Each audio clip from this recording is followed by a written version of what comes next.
Hi, Bother Brigade. Here's what's bothering me today. A lot of stuff has been happening over in Hawaii that a lot of people haven't really been noticing or talking about, except for local Hawaiians. Hopefully that changes today. So with me today, as our guest, we have Silver Spook. So Silver Spook, please introduce yourself. Tell us a little bit about who you are and what you do. Aloha everybody. O Chris Ko'inoa, no Kalihi. So I'm Chris from Hawaii. I'm a native Hawaiian activist, defender of our Good Mountain Mauna Kea here on the Big Island of Hawaii, as well as all of Hawaii, including the current poisoning of our fresh water is the main thing that we're trying to stop by the U.S. military on the island of Oahu, where I'm from.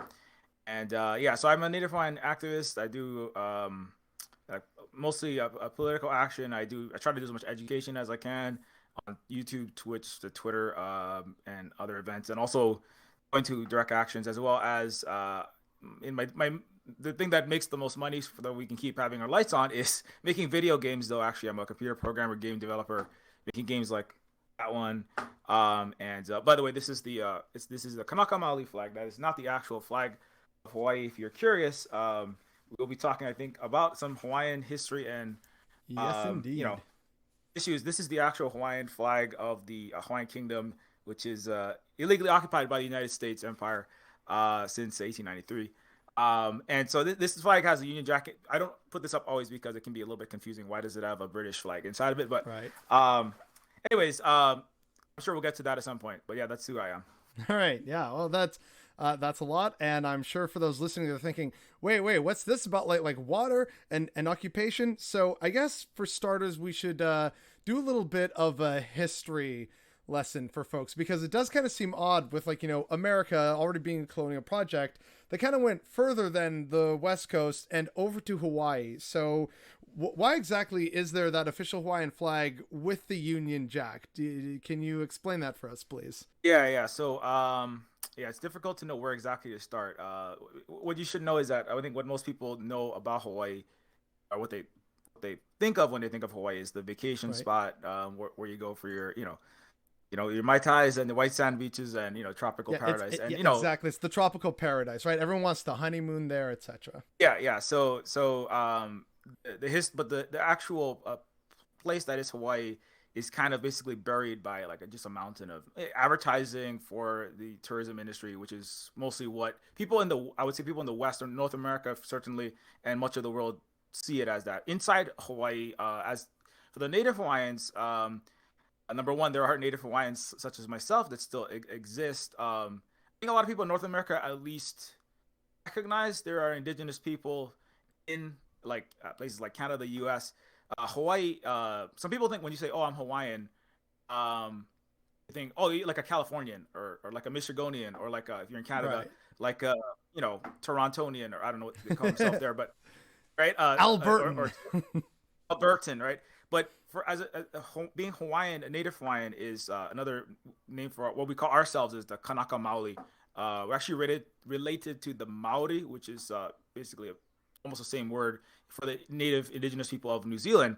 And so for the native Hawaiian people, we actually, continue to undergo problems related to settler colonialism, which is I know that's a difficult topic for some people, but that is this case here in Hawaii, and we are continuing to try to push for our rights. And the flag is part of the history of Hawaii, which was a sovereign and actually an independent neutral country in the 1800s. It was the third in the world actually. Switzerland was the first, Hawaii was the third, and Huh. it was internationally recognized. And we had a lot of I mean, people think of like ancient Hawaiians, and this is part of some of the incorrect things that people think about Hawaii, which is that we're ancient Hawaiians, and then the United States kind of arrived and like quote unquote like civilized Hawaii or brought electricity, roads, and before that you were all Right. living in mud huts or something, right?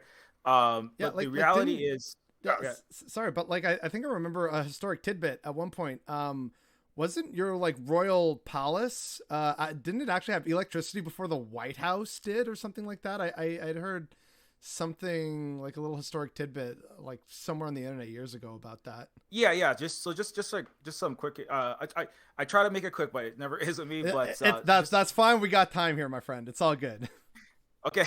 So yeah, so on Hawaii, yeah, that's correct. Hawaii, let's say like in the 1700s, Hawaii, it's always kind of difficult. I don't want to say that indigenous people don't have advanced technologies and civil and electricity and roads and such, because there's a lot of advanced technology to do with like living in a way that's environmentally sustainable for thousands of years with the surrounding environment. That's a technology in and of itself. Wayfinding technology, like if you ever seen the movie Moana, those were all like technologies and techniques and knowledge that we developed so we can navigate. Actually, Pacific Islander peoples reached everywhere in the world thousands of years ago, every continent in the world, across from Africa, Madagascar, and Africa, all the way to North Central South America, and But anyways, but post contact, Hawaii also rapidly integrated technology, including electricity, including let me just read this real quick. So we had the world's highest literacy rate as well, and that was part of how we got all these technologies. So yeah, it's actually in the 1800s. Hawaii we weren't living in huts prior to colonization. The U.S. actually had deindustrialized us before 1898. We already had electricity, mass transit. So we had like rail, trolleys, and ferries. You could actually commute inter-island, taking a very affordable public ferry, get on a rail, get to town, and with a trolley, you could basically get anywhere you needed to get. So we had mass transit, we had electricity. Dang. Yeah, and as you said, before the White House, Iolani Palace is the capital. We had it was electrified with lights, and there was like there's newspaper clippings and articles. I have an entire thread specifically about this with all the pictures of the rail and all the cities. Yeah, the world's highest literacy rate, 98% literacy rate in the mid 1800s. In the 1800s, impressive. just as an example, in 69, Hawaiians arrived at the exposition in Paris. This is one of the great like symposiums that the Europeans would put on to show their greatest newspapers, agriculture products, science, technology, engineering, and math inventions. And so Hawaiians had the greatest per capita newspapers, agriculture, textbooks, examples of what they called civilization. And so European visitors to the Paris Exposition were ruled by monarchs in the 1800s. Only their highborn were privy to excellent educations. I think it's like a huge.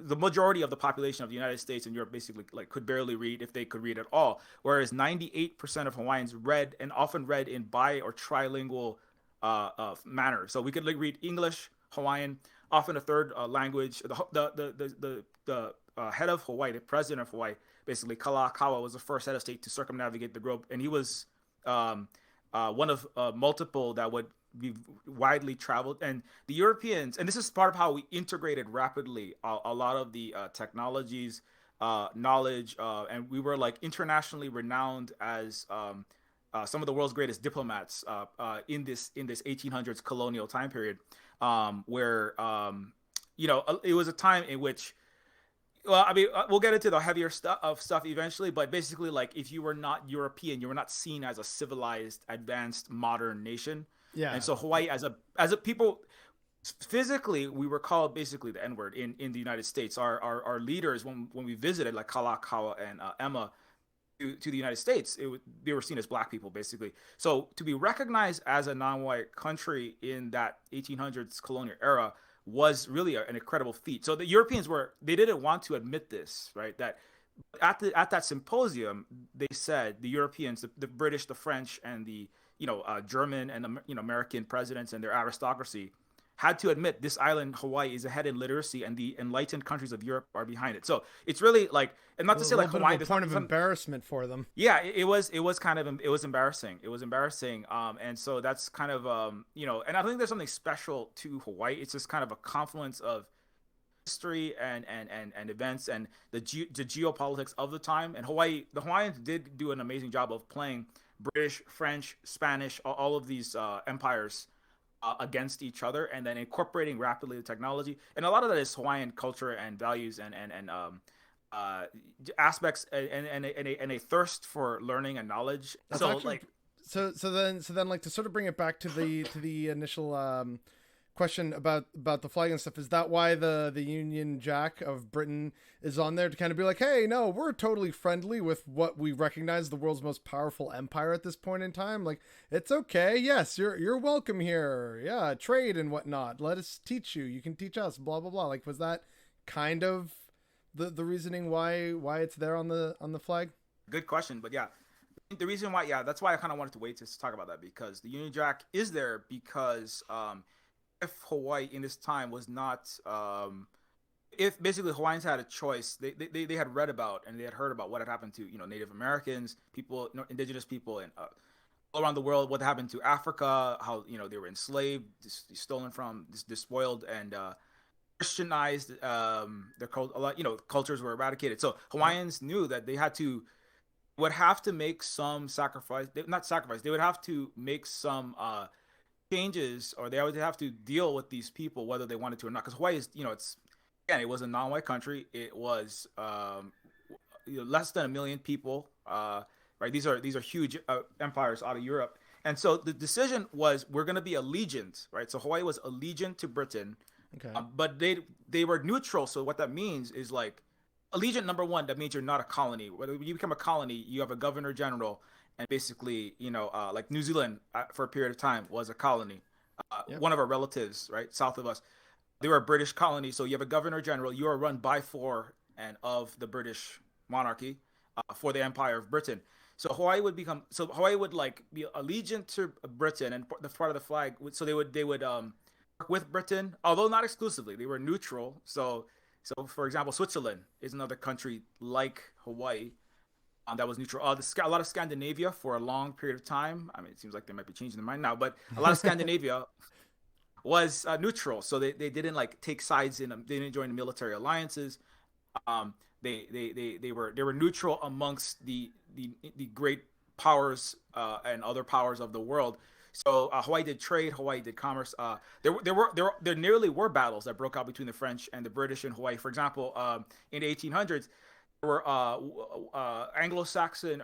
There were Calvinist Puritan American missionaries that first arrived, and then later there were Anglicans, and but there weren't any Catholic churches in Hawaii for some time. The French Empire was quite upset with this, and so they actually pointed cannons and they said, "You will allow a French." I think I hear Canada has some Anglo Franco.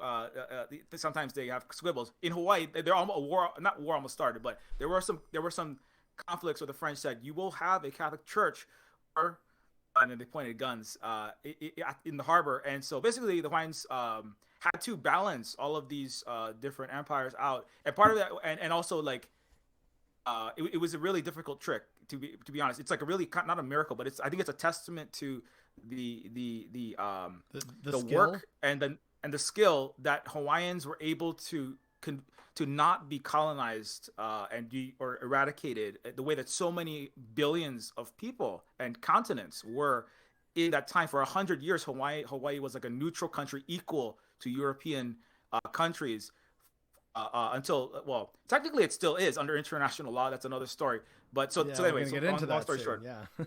yeah, that's why the Union Jack's in there. Just another fun fact about that. So like when Kamehameha, who was united the islands, rapidly assimilating the knowledge and the weapons. He had John Young was a European or a Euro settler advisor that he brought in specifically so that Kamehameha was one of our first leaders that united the islands and then formally began because before that the islands were not necessarily a political unit, right? So Kamehameha united the islands using Western knowledge and Western the new weapons that were being introduced. Now it wasn't all just warfare. A lot of it was ideally it was peaceful and diplomatic, but sometimes some people didn't want to go along with it. But Kamehameha argued like we have to unite because otherwise we will all be eradicated like so many other peoples. Yeah, and be played off of each other to the whims of like the British or the French or the Germans or whoever, right? Exactly, right. So yeah, they are constantly trying to do that to every people that in that time that they were meeting. So as Hawaiians, they're so basically it's kind of like the Hawaiians outplayed the Europeans at their own game for 100 years if you think about it that way. And which is impressive. Yeah. So it's kind of even. I had a former Swiss consul who was he literally was a diplomat. He dealt with like Russia, China, the U.S., other European countries as a Swiss diplomat. He was like he was at many embassies across in every continent. Basically, he was a professor at the University of Hawaii, and he said Hawaiians were the greatest diplomats. Period. And he had a class called Europeans in the Pacific, as he himself a Swiss European in the Pacific.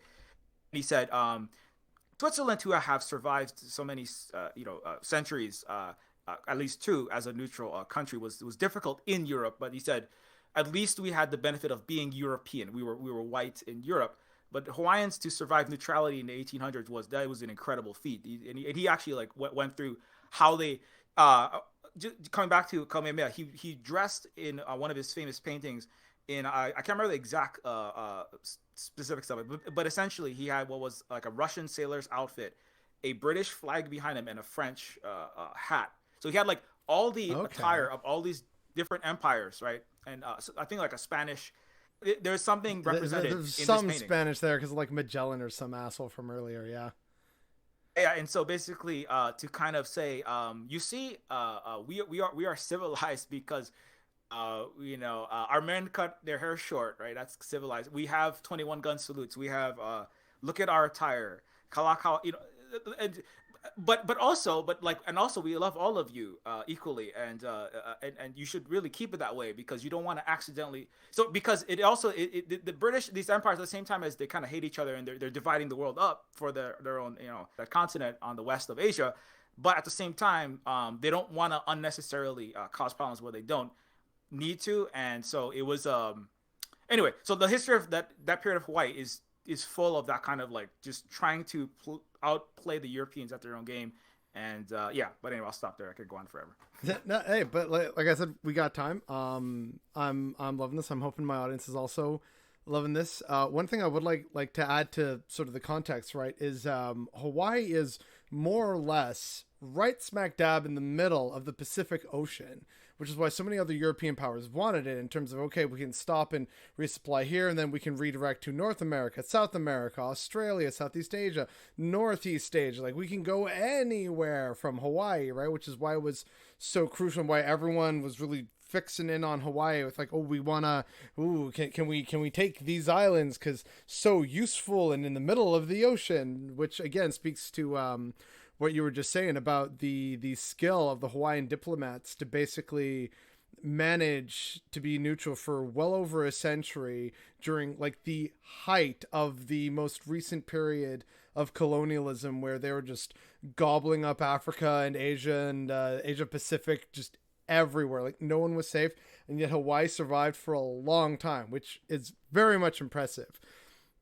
But unfortunately, all good things must come to an end, and I guess that means we got to talk about the American quote annexation of Hawaii a little bit. So tell us the story about how that happened and why it was terrible and why like Hawaii is basically under American occupation to this day. Yeah, so basically, yeah, so that story I was telling you of the Hawaii of the 1800s, it was a very positive period in time. One of the things I forgot to mention as well is that Hawaii actually had the world's first universal healthcare system. In fact, it was Really? 1859. It was actually 8 years before Das Kapital was published. Almost a century before any Western country. New Zealand was, I believe, the first to attempt to implement actual universal healthcare. It was the Queen's medical system. Emma Kaleleo Nalani, one of our leaders, went on foot to raise money for a healthcare system to provide care for Native Hawaiians and all Hawaiian citizens, because there were citizens of all types. That's another thing I didn't mention. And so and but anyway, I'll come back to the universal healthcare system where we had free healthcare at no charge. The United States, but as part of the sadness, the United States colonizers had always, many of them had wanted Hawaii. Britain briefly had one of the captains of a British ship came to Hawaii, and there was a dispute of some sort. I forget the exact details, but basically he said Hawaii is now a British colony, and we claim this land for Britain. Now the Hawaiians had to fight this to undo it. The Hawaiians sent diplomats to Britain. This is one of the great feats of diplomacy because they actually like got the Queen of England to send an admiral. His name was Admiral Thomas. Thomas Thomas Square is named after in Hawaii, in the downtown Honolulu, is named after uh, this admiral who was sent back after massive amounts of diplomacy and trying to undo this and arguing like why this is a bad idea, because it might have started a war also because the French were here. But Right. anyway, so Hawaiians actually, there was an attempt. I mean, speaking to your question about what the U.S. did, there was an attempt to take Hawaii at one point. The Queen decided, and because after this arguing, that Hawaii must be reinstated. So the Hawaiian motto "Ua mau ke ea oka ana ika pono," which means the life of the land is perpetuated in righteousness. Those words were spoken upon the return of Hawaii. It's not really the return; it's just the undoing of this error, Right. this imperial error by a captain. A big old whoopsie. Oops, we took your entire country. My bad. Here, have it back. Like, so that happened, and so that was in the mid 1800s. But the U.S. And actually, this kind of segues straight into it. I should bring this up. You know, why exactly did the short answer is the United States annexed Hawaii, and it was illegally backed the coup, backed an illegal overthrow. It was a coup. And now, but the story is much more complicated than that. But but the question is not really a question that we should ask is why did the U.S. Do that? Now you could argue, well, anybody would want Hawaii because it is in the middle of the Pacific. It's geopolitically important waypoint.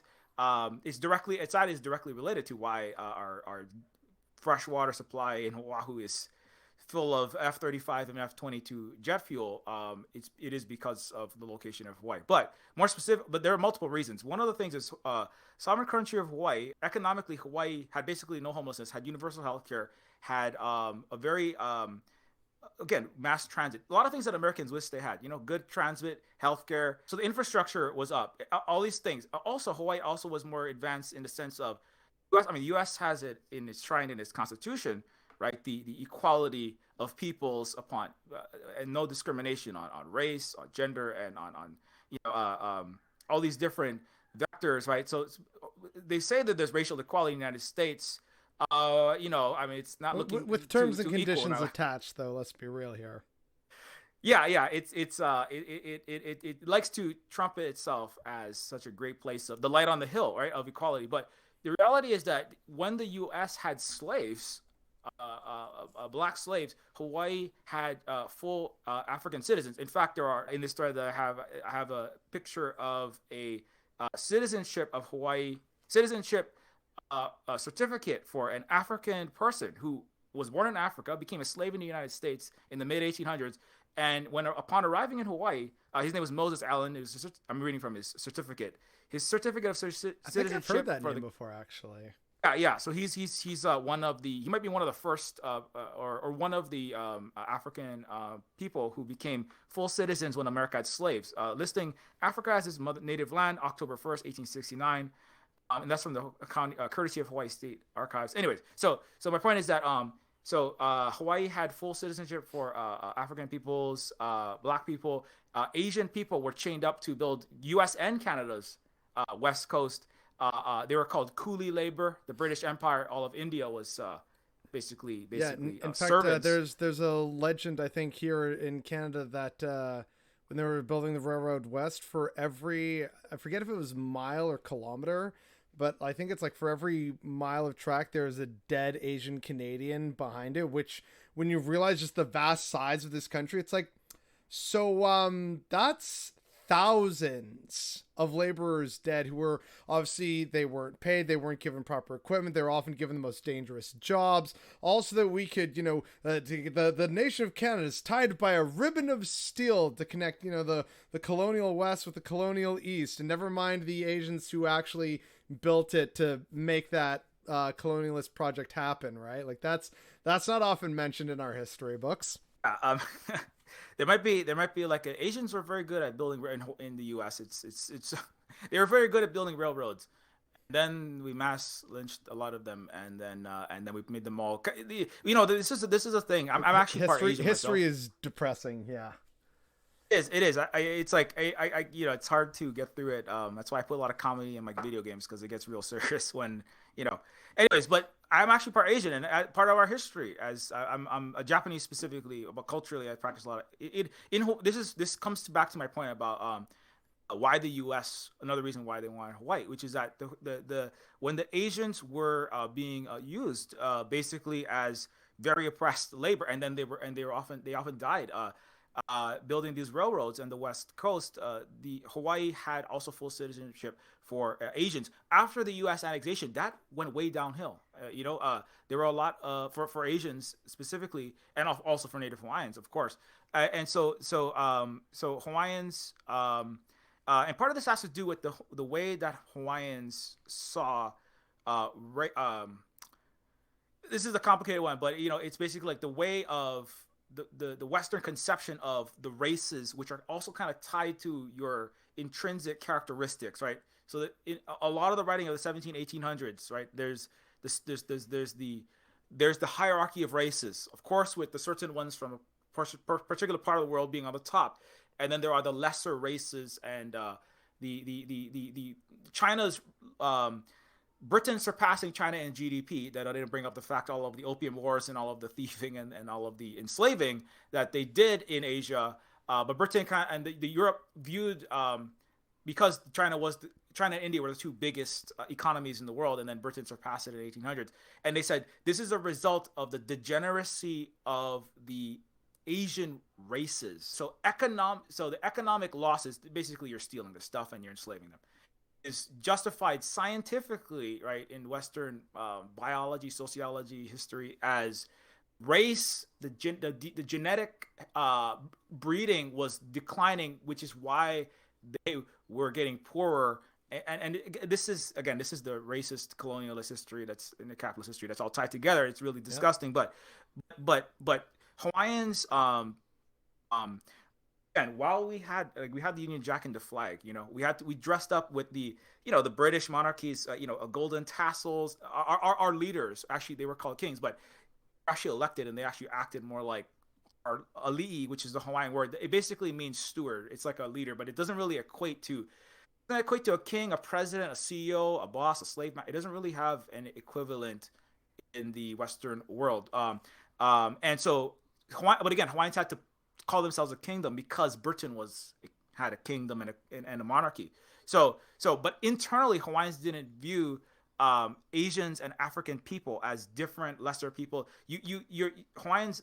There were a lot of very dark Hawaiians, like darker than me, and there were some that are very light. Some actually had like green eyes. Even like early on, because of the demographic migrations through the Pacific, the Austronesian peoples, and anyways, so Hawaiians didn't view race the way that the West did, and that's part of it. And part of it is just like it's really messed up to be, I don't know, enslaving and segregating, which Canada also did Africa. Because a lot of times we'll talk about Canada, and I believe a lot of your audience is there, being the Underground Railroad to where it was still great for people of color in Canada. But the reality was, black people showed up to segregation and racism also there, with maybe not U.S. style slavery at that time. Well, no, right? but like I have actually talked about this a lot on my channel about the fact that we in Canada don't talk about our 200-year period of slavery, precisely because that happened pre-Confederation, so it wasn't technically the unified British Dominion of Canada, so it doesn't count. So like from whatever it was, like basically from the 1630s to the 1830s, you have slavery in Canada. You will see like newspaper clippings saying, oh, hey, we have a runaway slave in like New Brunswick or something, X dollars reward for their swift return. You're like, so that said New Brunswick and not like Atlanta, Georgia, right? So it's messed up. I also did a bunch of like Black History in Canada videos talking about like individuals from across Canadian history, both like more recent and from like the first voyages of the Europeans. And it is a fascinating history with some incredibly talented and amazing and impressive people that we have of African descent through the centuries up here. But I was also very clear to point out, like, by the way, there's also some truly messed up stuff happening here. So sure, after slavery went away, there was still segregation. We still had problems. Like, you know, we celebrate Viola Desmond for refusing to sit up in the balcony where she and other black people were supposed to sit, and that was as recently as the 1940s, right? So it's absolutely messed up, and it's not old history, right? Like, we still had to have a civil rights movement of sorts here in Canada. It's just not as well known as the one in America, because the one in America is just more internationally known because there were a lot more assassinations and violence and riots and stuff. Um, but yeah, it absolutely was like a truly messed up treatment here in Canada of black people, and it's again a monstrous shame that we don't talk about a legit 2 century long history of slavery that existed in this country, which did include black people, but it was mostly indigenous people. The average age, you know, and sorry to depress people again, but the average age of a slave in Canada that also tended to be indigenous was 16 years old, because they didn't have immunity to the diseases, and so they would go on like slave raids, like remote camps or communities, or trade with other indigenous groups and tribes that had done slave raids, and then they would pass them off, and then they'd bring them to like the cramped and crowded cities and colonies of Eastern Canada, and they had no immunity to the diseases that were spreading everywhere, and so they died really young. It's an absolutely horrifying history, and we do not talk about it, and it's fucked up. Absolutely. My partner is actually from Canada and is constantly frustrated. But sometimes the big U.S. is the bad one, and we're the good North American. Yeah, no, we're the nice white people. I say white people up here. I'm not white, but like that's the idea, right? It's like Canada's the good white country. We're one of the good ones. It's fine, and it's like, no, actually, we really aren't. But yeah, that's a topic for another time. But yeah, anyways, I'll try to finish this one up. But yeah, no, I mean that is it is important to remember. I mean, the reason why I brought that up, you know, not just to you know, make people from Canada feel bad necessarily, but it's that when the you know, black people or indigenous people in, you know, First Nations people in the U.S., or, you know, Sioux people, Lakota people, when people, but specifically black people from the U.S. when they arrived, or Asian people from Asia, or Asian people from the U.S. in a diaspora, when they arrived in Hawaii, unlike in Canada, they didn't arrive to segregation. They arrived to full equal citizenship. Not to say that there was like zero, there was zero Bigotry, you know, or anything there was zero. like that. It's not to say that, yeah, there's just like there's no problems in between, but a lot of the problems between different ethnicities, but the problems that were here, a lot of that was caused by Calvinist Puritan missionaries, who also tended to be the people who were running. Well, actually, this comes to the next point, which is kind of getting to the point of why Hawaii was invaded illegally and occupied by the U.S. militarily, is because Hawaii was an example of equality, democracy, social between ethnicities, between in gender wise, yeah, Hawaiians basically had full like gender fluidity, and LGBTQ plus acceptance was just like it wasn't even a question. There were two. It was very similar to indigenous people of North America, right? And so and women were people equal. are different, and that's okay kind of view of things, right? Yeah, like it's kind of like there isn't really a way to even like say like a as in identity specifically, because it's just like who you're loving. For Hawaiians, like, you know, if people have, just as an example, like the word for parent, makua in Hawaiian, right? It is a gender neutral term. There's no word that means mother or father specifically. You can be makua wahine. That's like it means a parent with feminine energy. Kuakane is a parent that has a masculine energy, but it's not identified that way. Who you are as a person is not identifying. Your gender is not something that is baked into you. Certainly not something that's like based on your genitals, and we're going to oppress entire classes of people because they're on with that set, or viewed as woman, or viewed as gay, or viewed as trans, as much of, you know, it's really many centuries old in the Western world. And so for many, Hawaii's not the only one. There are many indigenous people you look back and you find this. And so, but Hawaii had, yeah, so Hawaii had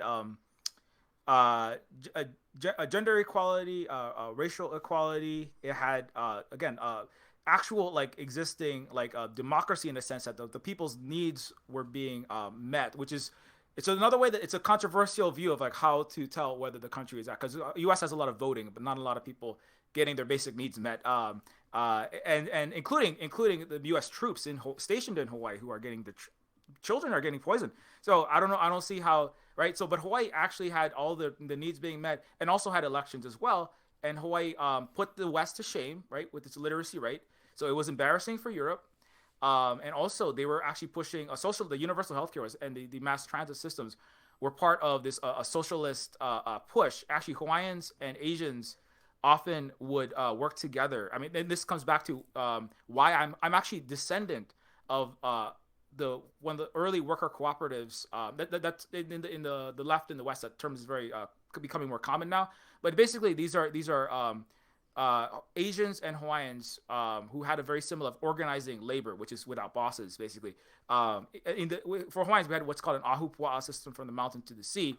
And people were stewards to land. People were not the land. You didn't own the land, right? Like the word aina is the closest word that means property or land. But property and land denote something that is bought and sold. Aina is similar to the native peoples of Turtle Island or the North America. It doesn't denote something that you can buy and sell. It denotes it's your mother, right? The aina is your mother from which you descend. You have kuleana. You have responsibilities to the land. And you have responsibilities to your relatives, your human and non-human relatives. And if you don't fulfill those, the land will not take care of you, right? The kalo, our staple food that makes laulau and poi, when you come to Hawaii for a tourist fun time in Waikiki, the kind of like sour or tapioca like pudding that they give you that's made from the pounded up root called poi, the leaves wrapped around the chicken and the pork, right, that you have in the little tray, listening to the ukulele music, that is kalo. That's made from kalo. That's the elder sibling of Hawaiian. That's our staple food that we brought across, again, thousands of miles across the entire planet. Actually, all the Austronesian peoples. And so, anyways, getting off the topic, but but we're learning lots. It's great. I love it. So it is all for Native Hawaiians and indigenous people. We talk in all of the disciplines are kind of decompartmentalized, which can sometimes be weird. We talk about religion, spirituality, history, sometimes science fiction and economics all at the same time. But it is like that though, because I think that helps to give a more holistic view and gives a more accurate telling of all of these topics. And anyways, but back to the kalo and back to the poi. And when you come to Hawaii, what you're actually eating is our staple food that is our elder, and so the way that we view and it's very similar, as I said. We're not unique in this. I'm like reading a book, Braiding Sweetgrass, which was written by an indigenous First Nations person. I've heard of this book. It's on my reading list. Yes, yeah. It's a really good book. Yeah, and it kind of denotes it's a poetic telling, interweaving three strands, right, of the woman is a PhD in botany, if I believe, the writer, and also she is also an indigenous person, and indigenous wisdom, Western scientific biology, and her personal story into this book, but it's telling that similar story about how plants and the trees, the stories of the pecans, the gift of strawberries that weave all of these together, and but the kind of one of the central points is that the land is before us, is ancient, is our greatest ancestors, our great grandmother. Like for us in Hawaii, Papa is the Earth Mother, and Wakea is the Sky Father. Papa is similar to, like in Moana, there's the character Te Fiti. She's kind of like the earth from which all things came, and so Kalo is our elder sibling, and after that came us. So our responsibility is to take care of our elders, our elder Kalo, our elder brother, but it's also it's not just a nice story. It's also, if you fail to care for the land and for the plants, you would die. It's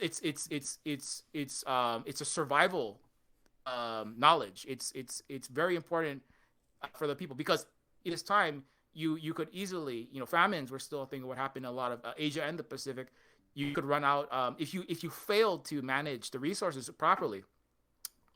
You would fail to continue on. So these are very important for societies that were you know very not, I don't want to say close to nature, because it kind of denotes a certain quote unquote primal or noble savage myth. But for societies that had our levels of technology, we had to be very or we had to be very careful. And part of that was because we knew that war, violence, and other things could break out. Problems between peoples could break out if famines and scarcity happen, which we tried to avoid. Anyway, so let me get back to the cooperative. So back to the Hui system. So the Asian and the Asian way of organizing, a lot of the way they organize their businesses, and also funding, loans. So like there's a word in Chinese, Hawaiian, Maori, and Vietnamese, and also Samoan and other Asian and Pacific languages. I find it very interesting. The Austronesian language families is a 400 million person family that stretches through Indonesia, Philippines, Hawaii, all across the. It's massive. Like it touches multiple continents. It's crazy. It's all over, all the way to Madagascar, and so this Austronesian language family is not. It's actually separate from a lot of the. In linguistic academia, it's separate from the Asian language family, but there's words that are in both. So Hui is one that's actually in. It's like one sixth or seventh of the entire world's population. In there, it's also in the Pacific. The word Hui is a word that means working. It can mean a meeting. It can mean coming together. It can mean working together without. It basically means like coming together, working together. It could be on a lo'i. That's a Hawaiian a patch where we grow our kalo. It could be in a Vietnamese patch where they also grow the same taro. It could be a Chinese diaspora, like a lending group where they pool resources, and then at random somebody is selected to get a loan to start a laundromat or a grocery store. Because of anti-Asian racism and the Chinese Exclusion Act, you can only start those. And but the Hui is it equates to a worker-owned cooperative. Basically, it doesn't have Elon Musk on the top of it. It's the people. No, it's what a lot of people are talking about, that we need to get to a more equitable, progressive reality. I think I'm trying to cite the name of this podcast. So it was a concept of basically working together democratically, basically in the workplace, democracy in the workplace, if you will, that existed for thousands of years. I would argue that actually it reflects the values in their culture of Hawaiian. And a lot, I can't say every Asia, I can't speak for every indigenous people, and I can't speak for all of the Austronesians. Fair enough. But I can't speak for all Asians. But for a lot of the Asians that came here, word Hui, right? So they were, many of them were brought. Speaking of the railroad labor that the Europeans shanghaied, it comes from drugging people with your heroin and then putting them on a boat, and they wake up building railroads in Canada, right? So the people who were, some of them just left China and Asia because they were being, things were falling apart because of the colonial era and the degradation. Arrived, and Hawaiians also were losing population because of the introduction of new diseases, some of which were intentionally introduced. But so the Asians that Kalaka, whatever leaders, asked, and other leaders asked Asians specifically to come in to help to tend to the land as we were losing population. And so anyway, so the Hui word means working together, and the Hawaiians and Chinese formed worker-owned cooperatives that were both. And the Chinese would also intermarry with the Hawaiians frequently. There are many names like Akana, Akau. My own family is from the Chinatown. That's why I'm Asian and Pacific Islander, because my own family is Asian, Hawaiian, and other things as well. I have some colonizer in there as well, but it is what it is, right? It's part of our heritage. It's part of history, but importantly, and this is actually very important today, because some people will say, well, just moving to a place, you're colonizing it. Like if you move somewhere, you're settler colonizing it. If you move to Africa, or if you move to, and I can't comment to what those people's comments are, how they feel about people moving. But when the Asians arrived, number one, they were fleeing colonization. Number two, the Chinese didn't ban the Hawaiian language, and the Hawaiians didn't ban the Chinese language. The Hawaiians did not enshackle the Chinese, right? Make them build Hawaiian railroads for $0 an hour, cause one Chinese to die per mile, right? Railroads were built in Hawaii, like I just told you, right? Yep. But they were built with equality of the people working, with respect of the rights, the human rights of the people that were working, and the hui were sometimes there would be Chinese working on their rice in Hawaii, or sometimes there would be sugarcane. Sometimes it would be Hawaiian working on their kalo. One of them, the Key project, is on the north side of Oahu, where some of my family works, and they still are mostly Asian. They're Asian and Hawaiian hui that's 200 years old. Wow. And then importantly, and it's like, if you want to, I did Chinese line dance. Like when I grew up, I used to hold the line hat, and you feed red envelopes into this huge, like, it's like a 4 foot tall puppet. And if you ever go to Chinatown and you watch the firecrackers on, Chinese New Year, I did that too, because that was part of our blended Asian and Pacific and other multiple Asian cultures, cultural heritage. If you want to choose to speak, if you learn Chinese, because you have a Hawaiian Chinese grandma, Keanu Reeves is Hawaiian Chinese, actually. He's actually a descendant of these. He doesn't bring that up too often. Huh. But yeah, that's why he actually played Little Buddha, is because his grandma was Chinese Hawaiian from the east side of Hawaii. And he remembered fondly his grandma being a nurturing force in his life when let's just say there were less nurturing forces. And she was a descendant of these organizations, there's work, and then there's also housing, and all of these things were cooperative. My friend Luna Oi is a Vietnamese. Vietnamese Luna Oi, yes. And Luna will talk about this. It's like, yeah, we have the cooperative where we have our rice 500 square meter plots. We collectively farm, and it's not for profit, and we have enough to keep going, and also the housing is cooperatively operated. It's not really like, it's something that they had done, and it's something that in some places had been pushed out by feudal or capitalist structures, but It's not something that's like weird, unheard of, for people to just come together, work, and not have a tiny minority of people, because of their access to capital or their nobility, right? Or because of their skin color, they're white and everyone else is black, take exorbitant amounts of the produce and give it to themselves, like a Bill Gates, or I don't know, the Queen of England, who makes But in that case, that we should probably get to the part where, like, the Americans are taking over Hawaii precisely because of things like this. Like I think the coup in Hawaii was orchestrated by people in, like, the Dole Fruit Company, was it not, or something like that, or it was like them and sugarcane barons from the south or something. Like, it was a whole little cabal of American businessmen in the agricultural sector that pulled off the coup, correct? Yeah, exactly. Yeah, it was a little bit longer than I wanted, but that's exactly why I was going into that, because of it was a non-colonial capitalist structure.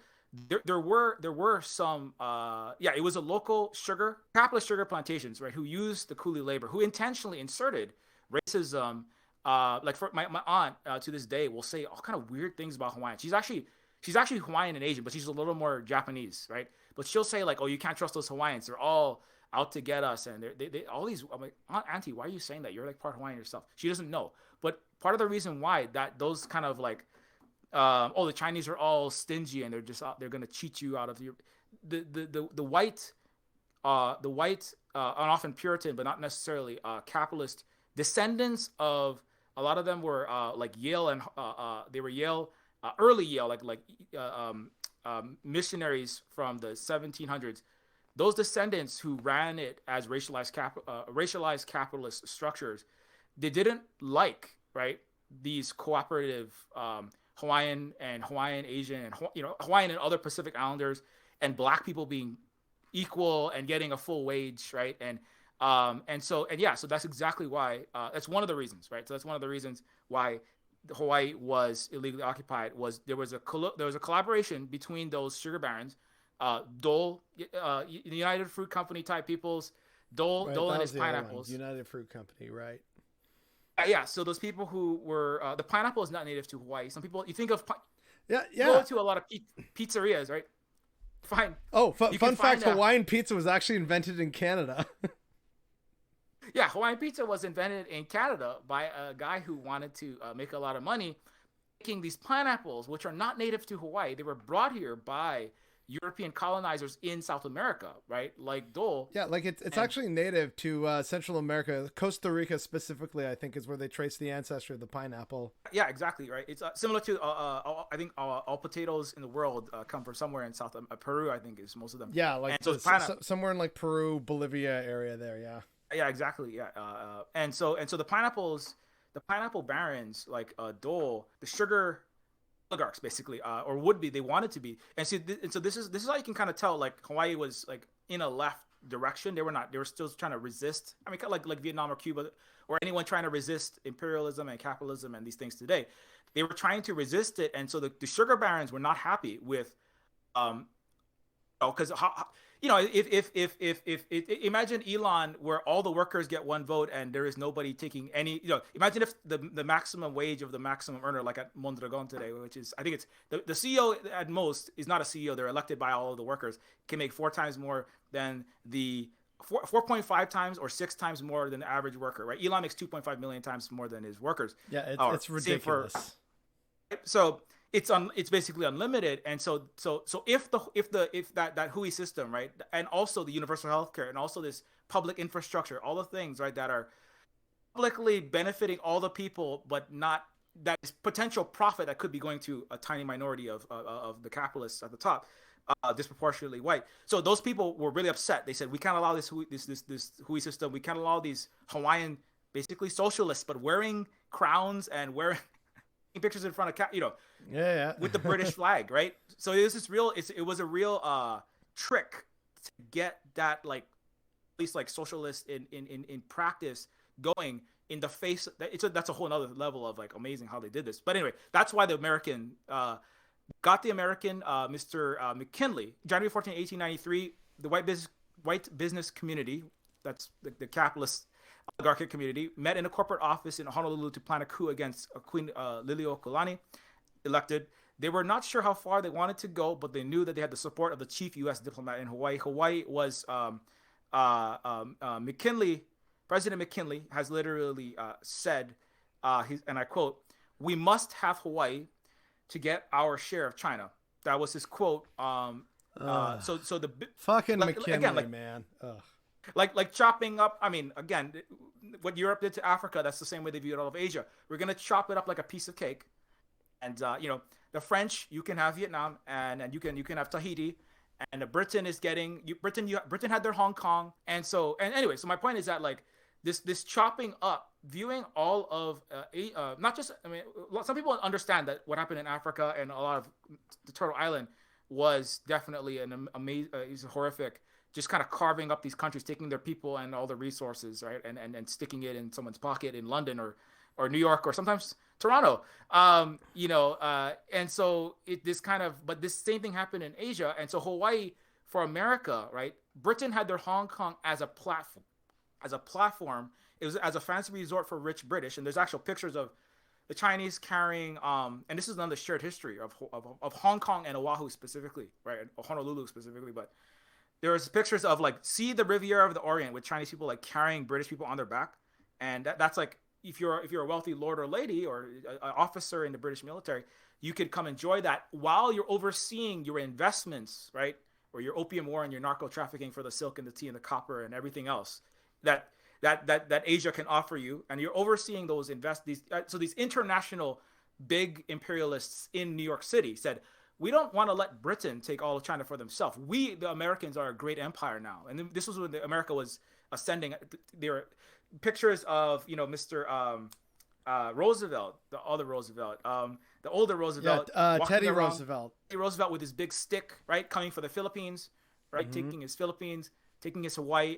And so McKinley said, we need Hawaii so we can be a great empire like Britain and France, etc., and they basically violated international. So moving forward, violating international law. Hawaii is, according to the UN High Commissioner on Human Rights, right? Because the U.S. likes to talk a lot, and U.S. the West, they like to talk about these human rights, rules-based order following international law. The With UN High terms and Commissioners, conditions attached. Yeah. yeah. So the official right stance of Hawaii, according to the High Commissioner of Human Rights, is that of a illegal military occupation, fraudulent annexation, and the military of the United States is an illegal invader. I mean, like there's countries in the world today. This is not real. It's a huge topic. I want to explode it right now, but that the West would like to accuse of being an illegal invader, but technically, the West is an illegal invader here, according to the UN, and the government of the state of Hawaii is technically under the UN a legal fiction, and the government, the sovereign government of the country of Hawaii, and its rules and laws must be respected. That was actually ordered by the UN, but the U.S. doesn't. The West. I mean, when has America ever listened to something the UN has said? So that's the grim reality. They pointed basically guns at the capital. I mean, the reality is that this is not really a unique story. What happened to Hawaii? It just, unfortunately, no.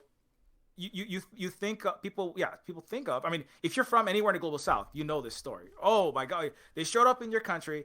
They backed right-wing extremists, capitalists from DC. The big imperialists backed the local capital. I mean, Bolivia, Argentina, Africa. They did it like 3 times to Bolivia in the last 3 years. Elon said, "We will coup whoever we want." You know?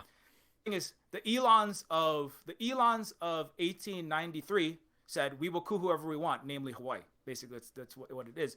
And they said, "We're going to take your country." They wanted Hawaii. They wanted its wealth. They wanted its position. They wanted access to just make even more money for their fruit companies, because the stockholder line must always go up, right? Exactly. Yeah, Bolivia wants lithium now. You didn't get enough of it from Bolivia.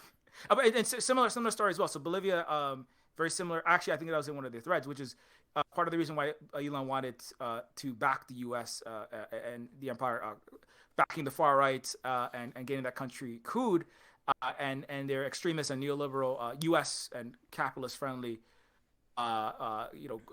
government installed, is that they wanted. The lithium had been nationalized by the indigenous and socialist, Movimiento a Socialism. That's the Bolivian indigenous environment and socialist party. That's a huge party. Another important fact about Bolivia: 60% of Bolivia is indigenous or party indigenous descent, if I'm not mistaken. It's one of the highest anywhere in Latin America, actually. Exactly. So so this is one of the complicating factors of but it does tell an important story of why the U.S. is who it is today, why Canada is who it is today, why Bolivia is who it is today. It doesn't explain everything, but the U.S. is approximately 2% indigenous, has 5 times more white or Euro identifying people than any country in the world. Britain is like 60 million. Germany is a little more. Australia, New Zealand is 30 something million, maybe 40. The U.S. is 250 plus million people who, and also built on settler colonial genocide and et cetera, and slavery, and Bolivia is 60% identifying as, and historically, ancestrally, have roots as indigenous Guarani, Quechua, and Aymara, I think, is the other main language in that area. Aymara, yeah, and we have like I was talking about, and this is where it really, Brady, I recommend anyone read Braiding Seacrest, because this kind of ties a lot of these things together in ways that we don't often think about in people speaking stormtrooper languages like English, French, and Spanish, basically. But we don't I think like about that term, stormtrooper languages. I always say I'm half stormtrooper because my Hawaiian language was banned when I was born, and I had to speak English. So I have to undo a lot of nonsense. And it's like, I was just telling, like, makua, the word makua is like genderless, and these things, like, there are no gendered pronouns in the entire Hawaiian language, and also the 400 million people who speak Austronesian language in Filipino, in Indonesian. There's only it means it can mean he, she, or it, which doesn't privilege, right, people above land. It's a descriptor. And so there's a lot of this stuff that's very difficult. I say it's stormtrooper languages because the stormtrooper language is coming from people who did the vast proportion of the colonial. If the stormtroopers work for the empire, places that did the empireism or imperialism or colonialism are coming out of those places. And so part of my learning, because most of my life I didn't, what I'm telling you now, I learned it in the last 10 years, the last quarter of my life. Wow. When I was, and yeah, so this was part of the colonial process. Actually, this will come straight back into what we're talking about. So post 1893, the United States banned the Hawaiian language. They banned Hawaiian culture. It was illegal to speak Hawaiian. Children were beaten. My parents, and this didn't end. This is not really over, actually. Yeah, Children yeah. are still I punished read for a speaking story Hawaiian. recently from just a few months ago of a little girl who was reprimanded for speaking Hawaiian. I'm like, it's 2022. Why are we reprimanding Hawaiian kids for speaking their language? Like, what? It's absolutely unreal. Exactly. Yeah. That story was like I'm from that area where she went to school as well. It's in the I think it was in the downtown Honolulu area, and she was counting in Hawaiian. So it's like e kahi, e lua, e kolo. It's just counting in Hawaiian in math class very quietly. The teacher heard her speaking Hawaiian. The teacher put her outside in the hallway and said, "You're gonna stay outside the class all day." She did it multiple times because the girl came back in. She spoke Hawaiian again. The teacher put her back in the hallway. Said, "If you speak Hawaiian again, you're going outside on timeout all day." The girl came home Like, crying. Her mom in 2022. This was in February, yeah, 2 months I ago. know. Like, it's infuriating. Absolutely infuriating.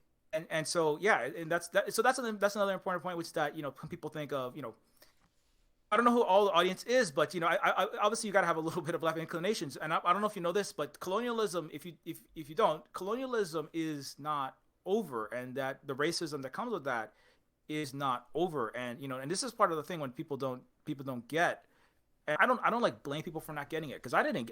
I'm a native Hawaiian from Hawaii, and I didn't even get it for most of my life. My parents, right, suffered under the U.S. illegal occupation. They banned the language, they banned the culture. Similar things were done to a lot of native peoples in the Americas and in the U.S. and Canada. The Hawaiians were pushed into poverty. Our people were again. We had the highest literacy rate in the world, right? 98%, Yeah. by far surpassing every European country. Today, 54% of the U.S. can't read at a junior high level, so that's really sad, unfortunately. So, pretty messed up. But Hawaiians have one of the lowest reading rates. Like 1 in 6 Hawaiians can't read. Period. Hawaii residents can't read. Period. We have like one of the most are overrepresented in prisons. We're 40% of the prison population is Hawaiian. We're like 10%. We have 4 times more per capita representation in the prison system. 50% of us are unhoused.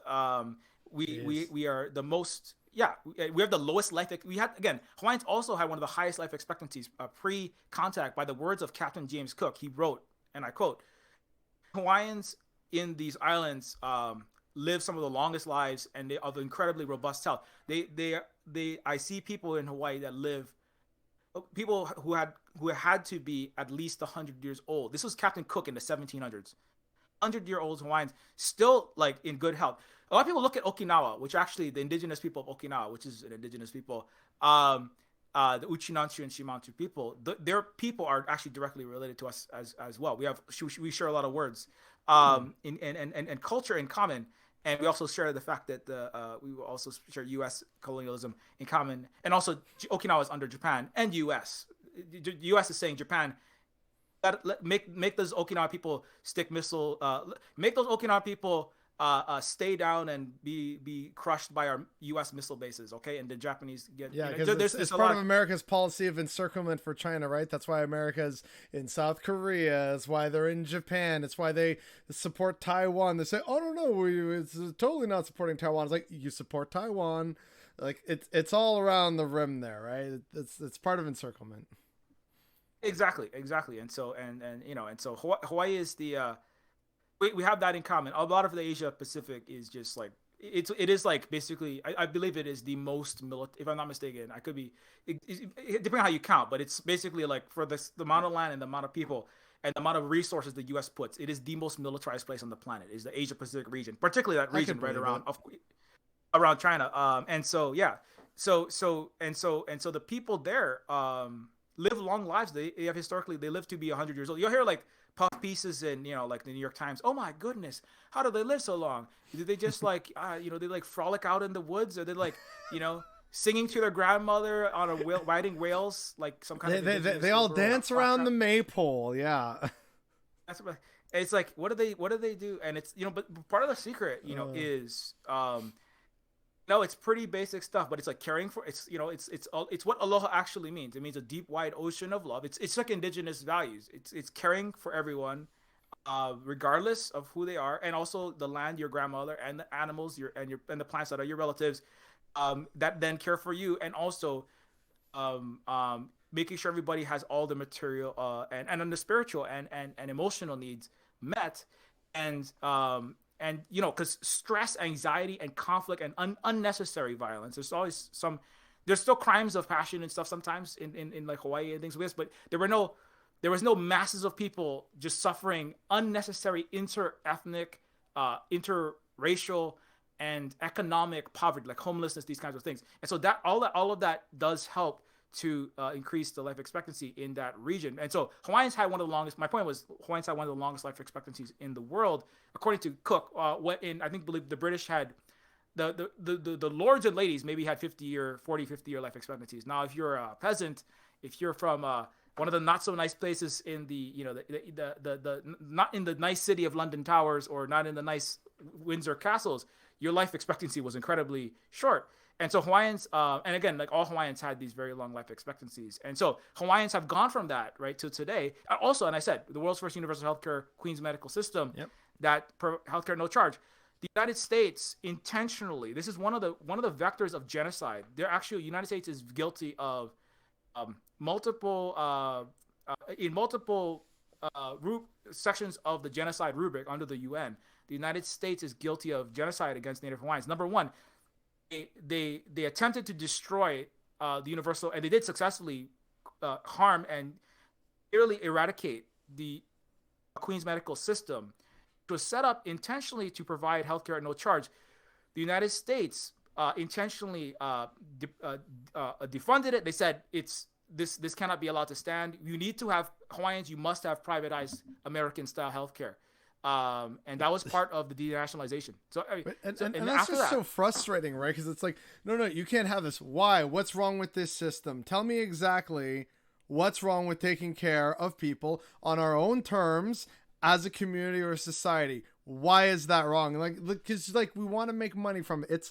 It's so shallow. It's so egregious. I hate it. Ugh.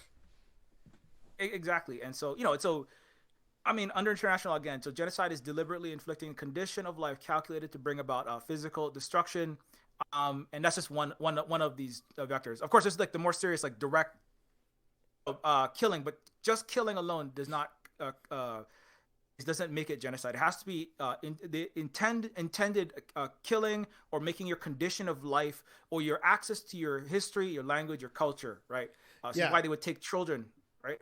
Yeah, well, that's also why Canada's guilty of genocide, which is why when people say, "What? No, it's not," I'm like, it actually is. Exactly. Whereas taking the residential schools, of course, that's like just direct killing of indigenous children. But on top of that, even if that didn't happen, the taking of the children from the parents, right? That part of the point of that is to remove the children from their culture, from their language, and from their heritage, to kill the Indian, save the man, quote unquote, to civilize, right? Well, and that arguably still goes on today, as I did touch on. Like I made a video at one point about just like the dark side of Canadian history, going into all the stuff they don't normally teach us about our history. And we still have the controversial what's known as the birth alert system. It seems to be mostly active in BC and a few other areas. But basically, it's like, oh no, potentially at risk, child was born to at risk indigenous parents, so you got to go and just take the baby away from an indigenous mother's arms, including right there at the hospital. There's some pretty horrifying footage of this from Manitoba Hospital specifically, and.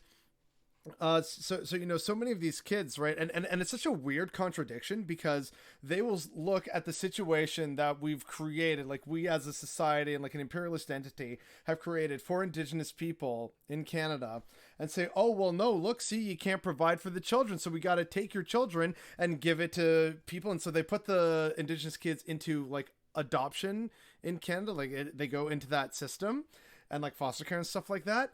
And then the people who want to actually adopt, they get a ton of, supports. Like, here's financial support, here's, like daycare, nursery support, baby formula, like whatever you need, we got it. And so you have people recognizing, like, wow, so you won't give these supports to the actual parents of this kid, but you will give it to the people that you basically stole the kid from and then give them to them without any kind of cultural awareness or anything like that, which again is it's a form of cultural genocide. You're erasing that child's connection to their actual family, to their history, their culture, their language, so that they can be raised by, like, some, like, arguably well-meaning people in, like, Markham, Ontario. Like, it's such a messed up system, and it continues to this day. So people are like, oh, look, I know we did some bad things in the past, but it's over now. And it's like, no, we still do terrible, awful shit. And in the worst cases, a lot of these Indigenous women, wherever they are in Canada, they will be asked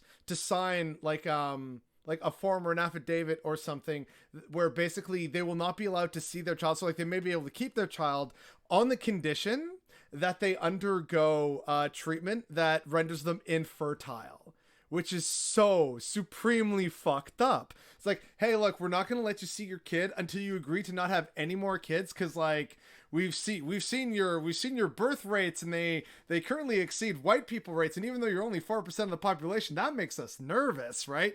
And that is why they say, yeah, no, like, we don't want to pay for, like, the poverty, and so if either we steal your kids away from the impoverished situation, which we enabled and created and maintained, by the way, and then if we still can't quite get the kid that way, then okay, fine, you get to keep your kid, but you gotta be infertile and agree to this procedure and undergo the procedure, then we'll let you have your kids. And this is what happens in good old progressive Canada. That's so much better than the United States. Like, it's all such bullshit, man.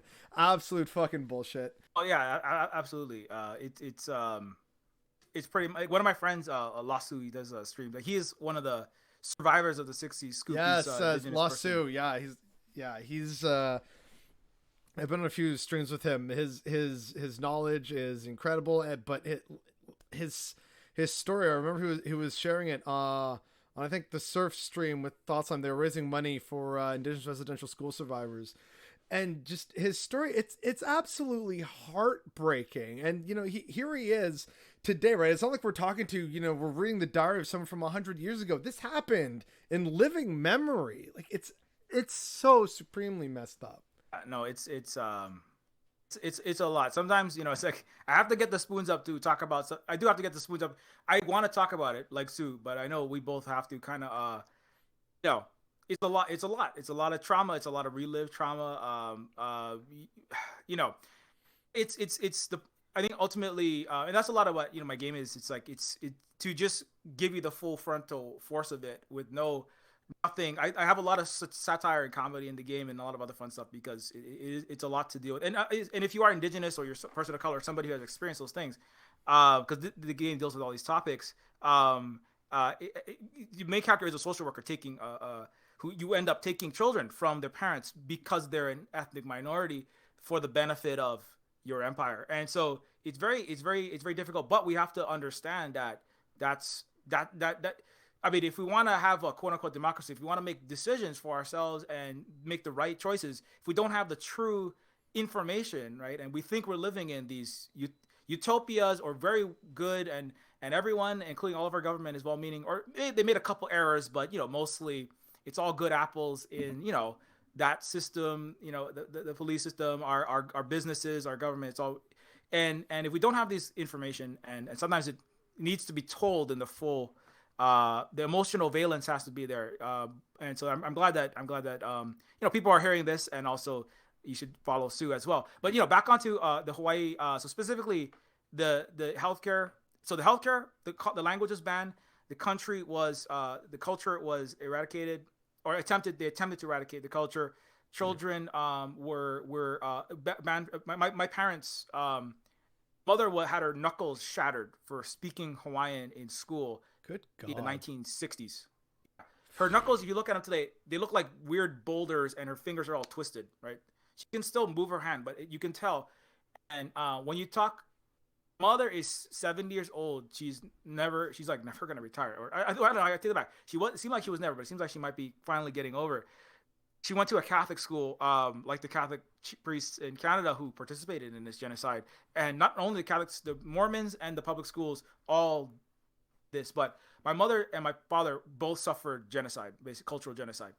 My mother is scared to learn Hawaiian today. My parents identify as, they say, "Hey, Chris, what are you talking about? This colonialism? The United States is a good country.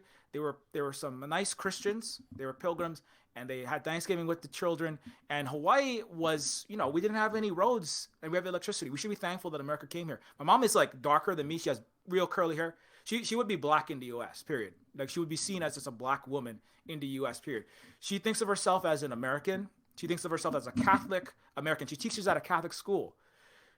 She is scared to learn Hawaiian. When you bring up Hawaiian, she rubs her knuckles. You talk about Hawaiian. Lots of grandmas, they rub their knuckles. It's a trauma response. Yeah. Trauma response, and they go, "No, we're American. No. I don't know what you're talking." Like, this point, when she was 7 or 6, like people like I've only recently realized this. I didn't know how serious it was.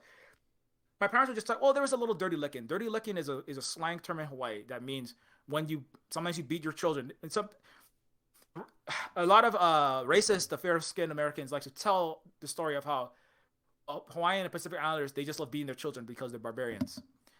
There was zero physical punishment. It was unacceptable to strike in Hawaiian culture, in traditional Hawaiian culture. I didn't even know this myself because in my family there are people that beat. It was unacceptable. Is unacceptable in Hawaiian culture to strike a child. Corporal punishment was not a thing because the child, right, the keiki, that's the word for children, are directly connected to the ancestors, the kupuna. Not just because of that, but if you were to touch a child, it would be like striking your ancestors. It's like punching the earth. To hit with a rod, a cane, a spanking, to do anything physical punishment. Number 2, that's child abuse. For Native Hawaiians, it's like that's not how we teach. You move if the children are being anxious or rambunctious or whatever, you move them into a new group. You give them more food and energy. You give them, if they need more love or support, you give them more aloha. And in the most extreme cases, you would have some isolation for a period, but that's like in extreme cases, right? Which is how Hawaiians, the restorative system, ho'oponopono, which a lot of people from California like to come and steal and put on their Instagram. It doesn't just mean say sorry, It means equity restoration. It means if you decide to hoard for yourself, other ali, the stewards, right, come together in a healed community. There's no healed communities in the West. It's all broken, Western barbarism, unfortunately, calling us the barbarians. Come together, and the one person that's deciding to be out of alignment, right, not living aloha, not giving everything they have. There's no such thing as hoarding. That's what a luau is where you take all your fish and your kalo and your poi, everything you've produced, all your productive value goes into a communal oven with 3,000 degree superheated rocks. It's buried overnight, and the most able and the 20 to 40-year-old able people serve the children, the keiki and the kupuna. My mom remembers that. We were asked to serve the grandmas and the grandpas and the sick and the infirm. Like, hey, Uncle Bobby, you got to serve him first, Chris, because that's your kuleana. That's your response. She knows that word, but they doesn't know any other word. And if you bring up the Hawaiian language, you can say aloha. Welcome to Hawaii. Here's a plastic lei, and thank you for spending $3,000 on this plane ticket and on your capitalist, Donald Trump owned Ritz-Carlton, where you can have a fake plastic hula dance. That's a bastardization of our sacred dance. Aloha, thank you for coming. Hey, come here and spend money that makes rich people already wealthier to the unfortunate chagrin of the locals who are suffering right now. Exactly. And so aloha, and then you could say mahalo, come again next year, right? And we work for $7.50 an hour for starvation wages. My parents, they live in the ghetto still. That's where I'm from. They think that they're gonna move up someday. They're 70 years old, and they're like, oh yeah, one day we're gonna move up because we're Americans. My dad identifies as like a hippie liberal. It's weird because my dad is like a hippie. He's like a more educated than me. He went to a fancy university, Gonzaga, specifically on the West. He's a Jesuit university because he was Christianified, So he's not a Hawaiian anymore. He's a Christian American hippie liberal who looks at Hawaiians as an interesting set of stories to tell. Like he's gonna make it, He doesn't see himself as Hawaiian. Like I say, God, we need to be liberated. And he'd be like, what are you talking about? We're all Americans now. And I don't want to do, thing is not a vibe. You know, I don't want to just farm. I want to like write for the New York Times, you know, and make movies about Hawaiian culture someday. That you're 70 years old, you're a Hawaiian. No, I'm not. I'm not Hawaiian. I am America's a good country, you know, and there were some nice, you know, so the colonization is so deep. I mean, if I didn't encounter the other Native Hawaiian educators, actually it was Maori educators that came to the university. They were visiting professors who said, by the way, did you know that you're colonized? If you said the word colonized, I was like, that'd be a bit of a shock for someone. Just like you're sitting there minding your own business. Hey, did you know you're colonized? It's like, wait, what? What do you mean? Like all of a sudden you're like, everything changed that day when the Maori showed up. I know it was like, you know, it was like Taika Waititi, you know, he directed Thor Ragnarok. Maori actors actually came to our class member and was talking like, one day I hope we have like indigenous led like actual movies and shows, and you know, this is like 20 years ago. You guys will have something, but for now we're just gonna have to try to help you out because you know there was the Maori have I don't want to say they have less colonization or that they're more successful. What does that exactly mean under a global colonial system? But they had a lot of them had a lot of they had more sovereignty of their a little more economic and educational and land sovereignty for historical reasons of when the British arrived in New Zealand, etc. But anyway, so that was, you know, anyway, so my point is that like that process of colonialism and cultural eradication and genocide continues to this day, and it's not, and like Canada, it's not, it has a material dollar sign attached to it. Like now, if you look at the zoom out a little bit, I think the Tricontinental Institution, which is a global South-based research institution, said 450 trillion is what was stolen from the global South to the global North. Africa, Turtle Island, North, South America, you know, Pacific, Asia, 450 trillion over several centuries. It's 150 trillion from Africa for the last century alone was taken from Africa into mostly Europe and the United States and Canada and the Euro settler colonies. So all the land that indigenous people are on, right, has the coltan, the copper in Canada. It's got some tar sands. It's got some oil. It's got things under there, right, that colonizers still need they want for a tiny minority of their elites' personal power, wealth, self-aggrandizement, and also, you know, and it's also destroying the planet. So anyway, so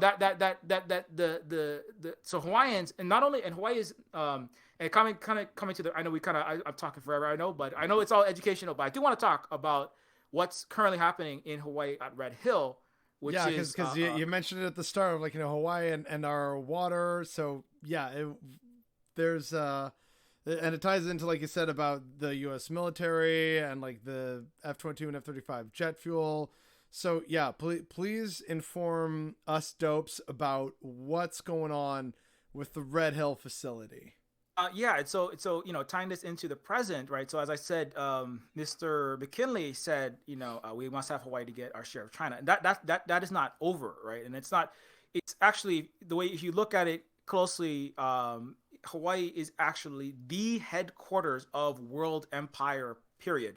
Hawaii is the head of, specifically, the U.S. Indo-Asia Pacific Command, or PACOM. It used to be Indo-Pacific Command, PACOM, and it's basically Asia, the Pacific. That includes Iraq, by the way. The wars on Iraq were staged. When the U.S. invaded, bombed Fallujah, you know, killed or displaced millions of Iraqis. That was staged in Hawaii. The jet and naval craft and Marines were flown from Hawaii. The U.S. military trained the soldiers to fight specifically guerrilla Viet Cong, and in the Vietnam War in Hawaii. The B-52s were launched from harbors and from airports, and the ships that were carrying the B-52s, B-52A Stratofortresses to be specific, were launched from Hawaii. The training, the staging grounds, where I am streaming from is 30 miles from Pohakuloa Training Facility, which is on our sacred mountain, Mauna Kea, the site where Papa, right, the Earth Mother, touches the Sky Father. It's the highest point in the Pacific, the world's largest mountain, measured from the bottom of the ocean seafloor to the peak, and that mountain is one of the primary training facilities for all-out war with China, war in the South China Sea, and every night or many nights you can hear staggered thunder, right? They're bombing the mountain as we speak, and that is causing. And so, what is Red Hill? So the bombing here on the Big Island is causing. There are toxic chemicals coming out of that. There's depleted uranium on the mountain. There's radioactive waste that is still being shot as practice for the U.S. military to fight catastrophic. More, Vietnam. A million Vietnamese people.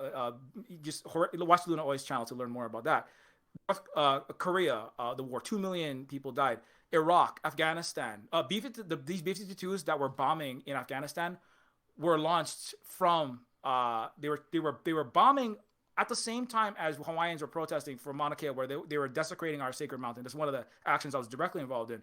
Jason Momoa, the Dwayne The Rock Johnson were there about 3 years ago.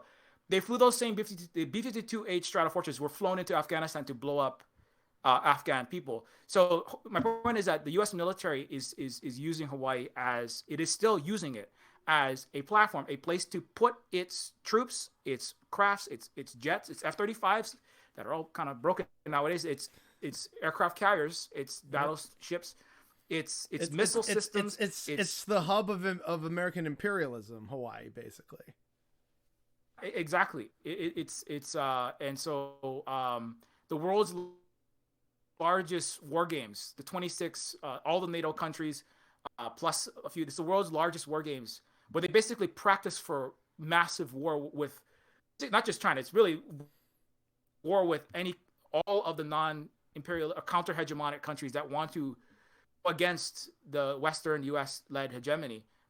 They practice in these. Australia's involved, called the Rim Pack Games. Yep. Every 2 years, and they sink entire ships, battleships with our little navy that we have. We're doing our part to secure freedom for I don't know what somebody's profits, but for freedom to make more money. That's what it is. Exactly, and so Red Hill. So I mean, I could give you. You can just Google Red Hill and look at follow Oahu Water Protectors for real-time updates about that, but. I want to do a lot of time I try to connect a lot of other things into it, but specifically what's happening. It's an ongoing catastrophe. But I think the important context is that the U.S., its military and its empire do not want to give up Red Hill. Red Hill is specifically it is a 250 million gallon underground petroleum storage facility. Specifically, it was built in World War II. In the event that World War II were to drag out for like 10 years more than it did. If World War II went into 1950s, right? Okay. There was enough fuel to power the entire U.S. military for multiple years, at least in the time, all stored in the world's largest underground fuel facility. It is literally, there's nothing comparable anywhere. Wow. Imagine like 20 skyscrapers, 250-foot skyscrapers, 100 feet in diameter under the ground, fuel, and each of the walls are like a millimeter thick on these massive steel tanks. They're almost a century old now. They're rusting. The fuel is starting to leak out. It has been leaking out. The reality is, in the 1940s, the president of the United States knew already that the president knew that the tanks were leaking because there was an earthquake. Petroleum, jet fuel. I don't know if you know this. Gasoline is incredibly toxic to the human body and to life generally. I used to work in aviation, so we had to do like the whole, hey, here's all the dangerous chemicals you're going to be working with, and here's how to deal with it if suddenly they spill on you or on your clothing or on the floor or whatever. These are all highly toxic things. So I remember that period of my life. Exactly, and so they knew for a long time. They said, well, we don't care, basically. So basically, the U.S. military has been spilling this jet fuel into our water for decades and decades, and they've been covering it up. They've been lying to Hawaiians, the people of Hawaii, people who are Native Hawaiian or other, Asian or white or other settlers, their own, the tourists. If you've ever been to Hawaii, you would have drunk some jet fuel, and they're not telling you that. Wow. The U.S. military troops. So have a great Hawaiian vacation with the side of have a chaser of F-22 gas. That's what you're drinking. So, they're not going to tell you. Oh wow! It's just in you now, and so now your cancer and your stroke and your heart attack, everything else that comes with gasoline poisoning, slow gasoline poisoning, is the thing is, I mean, I could tell you, not that colonizers care too much about the indigenous people whose land they're on. Of course, the toxic environmental racism is everywhere in the U.S. and I mean all over the world. You look right, and so Hawaii specifically, but in Hawaii, even the children of field grade officers, in even now, as we speak, that field grade officer means major, colonel, lieutenant colonel. So that's like these are the top 2% of the U.S. military. These people are making like 300,000 plus a year. These are privy to like national security secrets of the U.S. Intelligence community, right? These people's, even the colonel's children, like white, blonde hair, blue-eyed colonels, infants, have been coming into hospitals to this as we speak, and with rashes on their bodies, throwing up their intestines. Their wives are like cooking like. They can't even be in the houses smell like gas stations some days. I mean, that's when they know about it. It's undeniable when your house, sitting on a toilet seat in the areas affected by Red Hill is enough to, just sitting on the toilet seat, not touching the water. You can get a rash on your legs and your butt from the amount of fumes coming out of the tap water. It's coming out of your pipes. So this has been, that level has been going on. But even before that, all these children have been having, again, the privates, they don't care about no privates, corporal, all the lower grunts, right. They don't care. And the Hawaiian local people, they don't care. Hawaiians, they definitely don't care. That's why they put all of Hawaiians, like myself, are in the jet fuel storage facilities right next to the ghetto, the former industrial runoff area where I live. And we die at the age of 39 just from the food desert alone. But then you add the diabetes, etc. But then they also have this jet fuel and so the level that they need this facility. And anyway, if this is happening to anyone, this is just atrocious. But the U.S. has been lying to everyone, even its own troops. It's been poisoning its own troops. And in 2014, there was a 27,000 gallon spill. In last year, there was a 22,000 gallon spill. The only difference right now between now and 1946 or 70 or 2010 or 2014 is basically people like me have been getting up and going like, because the thing is, U.S. military, the servicemen and women, they speak out, they're gonna lose everything. So they're all hushed. If they're experiencing, the children are having seizures or going into comas, they just, if you're gonna be discharged, and how are you gonna pay your rent your job is to be a Marine, right? An Air Force officer, a naval officer. And so you're bought in. You're like locked into the empire. You're a stormtrooper. If you want the stormtrooper pay, you're gonna shut up when your children get poisoned. That's basically what it is. So it's people like me, and mostly indigenous people, mostly Native Hawaiians, and other activists and our allies, and people like Stephen Donziger, who went to prison for trying to help indigenous people with the Ecuadorian winning court cases against fossil fuel companies, right? And people that are like Russian agents because they're talking about Red Hill. And just people who are trying to do actual journalism, right? But a lot of it is social media, and like these things got a lot of traction. I don't want to say like I single-handedly. I did have like a multi-million viewed social media post about Red Hill, and I've been doing like I'm trying to do as much as I can. And I was talking to other content creators like Maxi, and I'm sure some people know who other leftist tubers and left content creators of all the platforms as much as I can, because like if it. The U.S. admirals, Navy admiral said, we can't control it was actually it was an internal message inside of the naval like hiring LinkedIn or whatever that is, and he said I'm feeling good as a new admiral in the U.S. Indo-Pacific Command here, and I'm happy to join you all, right, as the commanders of our Death Stars and our Star Destroyers here in the U.S. Pearl Harbor bases.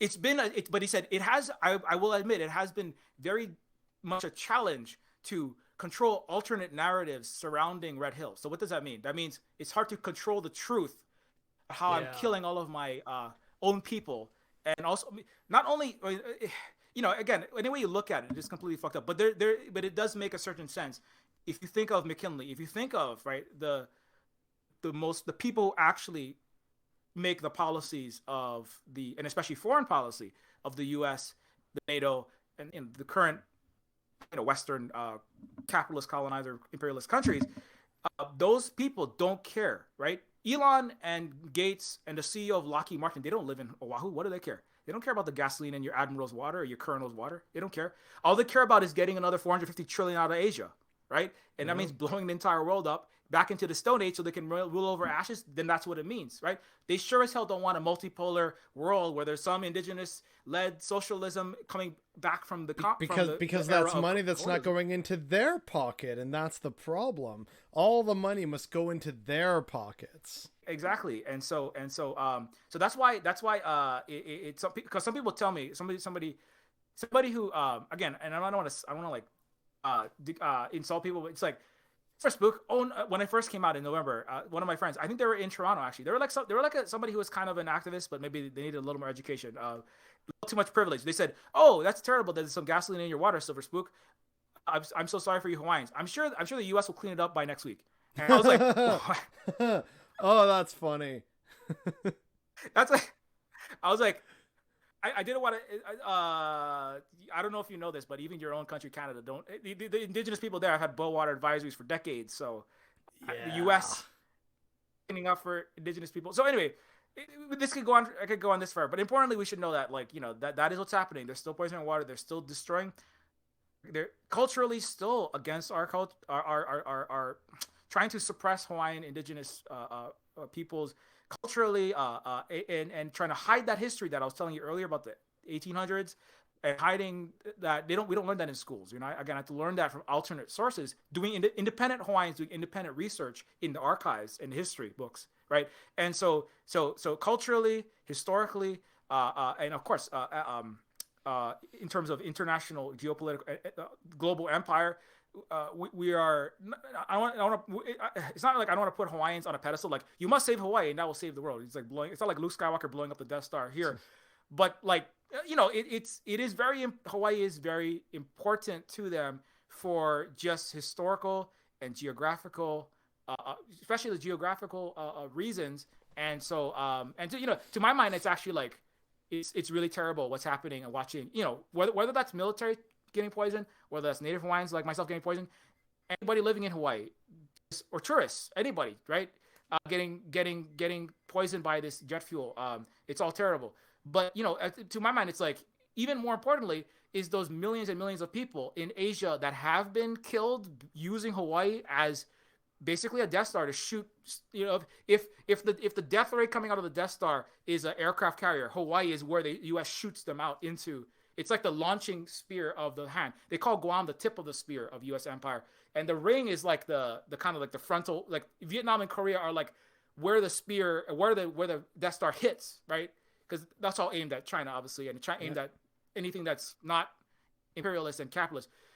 And so, but if the U.S. doesn't have, if for some reason, right, the U.S. is not using us anymore as a place to launch into Asia, which is 60% of the world's population, right? It's weird, like that's the majority of the world is right there in Asia, and then the Pacific too. And if then that will be those people are suffering more than I can know. As much as I suffered. I don't know what it's like to be Luna Oi being raised where my entire country bombed to a complete Stone Age, right? Yep. And that kind of horror. And so for that reason, but also if you just support indigenous people, you care about environment, and also if you care about, I don't know, people having their cultures and languages eradicated and destroyed. So anyway, that's why that's a very Red Hill is a very it's like a lightning rod issue. And it still is, among others. And also, if this continues, might not be any more vacations to Hawaii because at the current rate, there's salinification of aquifers and the fuel is spreading. The Navy is hiding to their own state of Hawaii. This is how bad it is. The governor of Hawaii ordered a shutdown, and the Navy said, "No, I don't care. I don't care. You're the governor of nothing, according to the U.S. Navy." Jeez. Yeah. They said I think the governor they said, "We'll take that under advisement, thanks, but we're gonna leave it open. Drink That's gas, so motherfucker. waspy. Holy shit." Yeah, we'll take it under advisement. To sort of echo a lot of what you're saying, I would term it as in the global struggle against capitalism and Western imperialism, Hawaii should be a major front, but it's just going unrecognized because everyone always sees the the immediate conflict, right? Which is why you have some people right now looking at like, oh, Ukraine versus Russia, but the West is supporting Ukraine, so that means we've got to support Russia on the other end because that's against America. It's like that's way too simplistic a view. It's far more complicated than that. The struggles against capitalism and imperialism and like neocolonialism are in a myriad of different ways. They're in media, education, warfare, economic warfare. And so Hawaii is kind of this nexus of all of that, right? It's where you have like the U.S. massive Pacific fleet. You have, what's going on with Red Hill. It's the main base of American imperialism, as you point out, to not just Asia, but also to like Iraq and everything else. It's how they also support Australia and their imperialist project as a core ally. We got Canada right here as well, next door to America. So it's this part of the fight that is often unrecognized because people only want to see it in terms of like the social fight or against media and disinformation or against just capitalist companies and corporations. Like, oh, Coca-Cola did a bad thing in Africa, Mexico, in Indonesia somewhere, right? We got to fight against that, and the stuff like Hawaii and Red Hill and the sheer amount of American bases all over the world, like in Europe, in Asia, and Africa, the current neocolonial project that's going on between America and France in Africa right now, all this stuff kind of gets ignored or forgotten about in favor of like the more immediate pressing things that social media and the algorithm are directing us to. And I'm very glad that you've been on here to actually point out how crucial Hawaii is to the American imperialist project. And so we should all show our support and solidarity with you and everyone else being affected by the Red Hill disaster and just everything else that's so messed up about the undoing of Hawaii's progress through the years. Like I knew about like, the electricity and like that there was a kingdom of Hawaii that was unified. Like I didn't know about like, the rail, like the co-ops and stuff. Absolutely fantastic. We need to forget modernity, embrace tradition in Hawaii, right? Yeah, I like to say like, what is the solar punk future? What is the positive future? What's indigenous future? And not really, indigenous future in a lot of ways is the indigenous past, an advanced, successful civilization that's like not based on mass violence and mass disinformation that kind of stems from that and mass plunder is and not just like kind of like in a because sometimes you look at indigenous people and you go, oh, I want to feel sacred, like Teka would say, like I don't want to make shows where we're just like dancing on the mountaintop, singing to our dead grandmothers, talking to the trees and wedding the whales. That is stuff that we do culturally, but there's more to it than that. And like I think that the important thing about that history of Hawaii, that I hope that if you learn anything from this, that you learn that being indigenous, it doesn't simply mean being in the grass skirt, being close to the land. I mean, definitely doesn't mean wearing plains indigenous people specific headdresses. That's like one. That's what it kind of, that's the shorthand. That's what it means. Yeah. Indigenous just means those feathers on the head and then being half naked or something, or being environmentalist, something. I want to feel sacred today and consume your culture as a personal product of mine that I like when I want to feel good.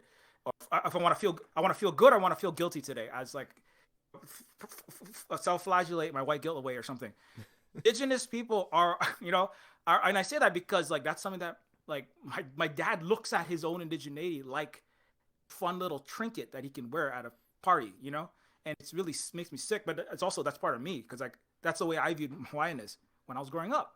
So my own decolonization of myself was to realize, hey, no, actually, like to be a Native Hawaiian means to have universal healthcare. I mean, it meant like caring for everyone. In 1000 AD, it meant caring for everyone and feeding those most in need, and having the most able feed those most in need, and anyone from anywhere, no matter what, and having nobody hoarding all the fish or the plants or the rice or the canoes or anything, right? And in the 1800s, it meant universal healthcare. It meant being a socialist, anti-imperialist, modern developed country. That's what Sun Yat-sen, who later led and founded the socialist path of China. Sun Yat-sen was raised in Hawaii. He was gifted his second place award in grammar at Iolani School by the mother of universal healthcare. So he's actually the father of China today, PRC and ROC. Went to school in Hawaii. And anyways, and so it's important for us to remember as indigenous peoples, if you're listening, and also but other peoples, that that this is the history of Hawaii, and that part of that, it doesn't, so kind of like, what does land back mean? What does decolonization even mean? I have to go back and just like farm all day and like live in a hut or something, like I have to go back to Europe. Hawaiians coexisted with other peoples from all around the world, and they did not like get rid of people from Europe, but what they could not tolerate, right, was the inequities that they were bringing with their colonialist, capitalist, and racist systems that all came together. And so that's like really the story of Hawaii that I hope you take, and that so you have railroads, and then also there was advanced transit, there was advanced healthcare, there was advanced economics, there was advanced cooperative, there was no homelessness, and there was hula, and there was Hawaiian language. It's kind of like if you go to other parts in Bolivia, right, you can work in an AI powered glass factory, and then have your language and your culture and go to your festival, and and not or if you go to lots of Asian countries like Vietnam, you can have your high-speed internet and be a streamer like Luna Oi, and then also, right, you can also speak your language, right? And then American Johnson is the partner. He's an American partner who is living there. Is living, EJ. I talk to EJ all the time. EJ is American. He's a white guy. He's living in Vietnam, and they're not. Vietnam. I made a game with Luna Oi called Decolonators about a more active decolonization, but that doesn't mean, okay, and now there's no white people in Vietnam. That's not what decolonization looks like. It looks like people allowed to exist and coexist equally, economically, socially, culturally, politically, and so that's what the 1800s. Hawaii was an example of. Libya was another living example of this before the West bombed it into the Stone Age. With universal healthcare, universal access. They gave all newlyweds got a free house, universal college education. African Monetary Fund was being used to try to get good term non-WTO imperialist loans to their own African countries, and so that's an example. So that's another thing too, is that like this is Hawaii is unique in that way, but it's not unique in the sense of that when countries try to come out from those systems. Other big powers are there to try to stomp them back into the ground. And anyways, I hope that's I covered a lot. But Neofeud's my game. I want to say real quick, but before we completely go, I do have a few questions for you, but also you had mentioned it briefly, and you made a game with Luna Oi called Decolonators. But there's another game that I want you to spook for people, which is Neofeud. So please tell us a little bit about this game. Like, where can we buy it? What's it about? Like, give us the deets. So, anyways, Neofeud is a game that I made. It is the Steam description is a dystopic cyberpunk adventure game. Lots of Blade Runner. It's like a Disco Elysium with more cyberpunk characteristics. If you know what Disco Elysium is, it's like if you like 90s adventure games, because there's some people who are old like me and you like retro games. It's like an adventure game, but in the sense of it's not a big combat game. I made it myself basically over the course of about 2.5 years. I did the writing, the art, the music, and the programming, and about half the voice acting for it. So it's a story-centric game that is has a lot of the cyberpunk trappings, like ultra rich and poor. The basic premise is that it's a game in which AI arrives in the 2030s. Sentient robots arrive, but not as Terminator overlords or singularity saviors, but conscious machines are basically the unwanted quote unquote bastard children of humanity, pumped out by giant corporations to try to design geniuses who design flying cars and beat cancer and invent teleportation. But instead, millions of these defective prototypes on the way to building the Uber consciousness are dumped into a massive slum/landfills called the Pile, and the neo-feudal elite are these humans that are engaging in perfection of their species, powerful and well connected. They live in these towering neon glass castles that float above the earth, kind of like in the movie Elysium by Neil Blomkamp. And they shuttle around in pristine nanotech enabled pods, and they are a race of Supermen concerned only with their own status, prestige, and success. And the machines have become, who are all too flawed and human, and people have become flawless, perfect, cold machines. And the main character is actually an ex-cop dishonorably discharged from the Coastlandia PD for disobeying an order to shoot an unarmed sentient machine. He's exiled to this pile of trash and slum as a lowly social worker where he counsels gangbanging foster kid robots and does child confiscations of half-wolf chimera parents until one day a case goes sideways and he's drawn into a conspiracy that threatens the strained fabric of human-robot hybrid civilization or saves it. So on the face of it, Neofeud is like it's a very like cyberpunk. It's kind of like what is it? Like Terry Gilliam, Monty Python, Taika Waititi style humor, kind of like riffing on cyberpunk. It's making a play on the current problems that face our society, just dialed up to 11, right? Yeah, it's a lot like that, and in a kind of and there's a lot of humor like at cyberpunk. So there's the hippie, there's the anti-war, anti-imperialist Terminator who was like sent, put down there's like a leftist. They sent to the Dresden firebombing to put down the leftists for the empire, and then he gets his legs shot off and his motherboard cooked, and he finds out he's fighting for the wrong side. So there's a lot of and now he's all like singing Kumbaya, and he's like trying to get his PTSD and therapy credits from the government office that doesn't want to give it to him. So it's kind of like a lot of the characters are like characters that you might have seen the references to, like Terminator, exterminatory, terrible robot overlords. And like, what if they actually were made and they're just like random.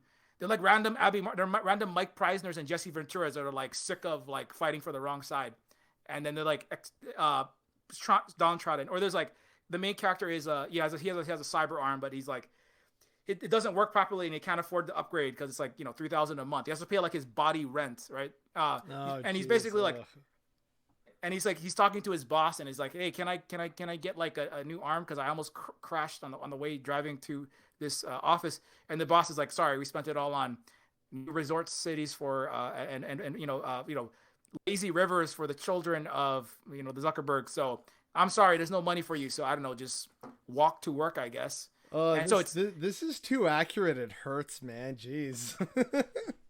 Yeah. So except it's like for the robot arm, like the spirit of it is like, oh yeah, we feel that.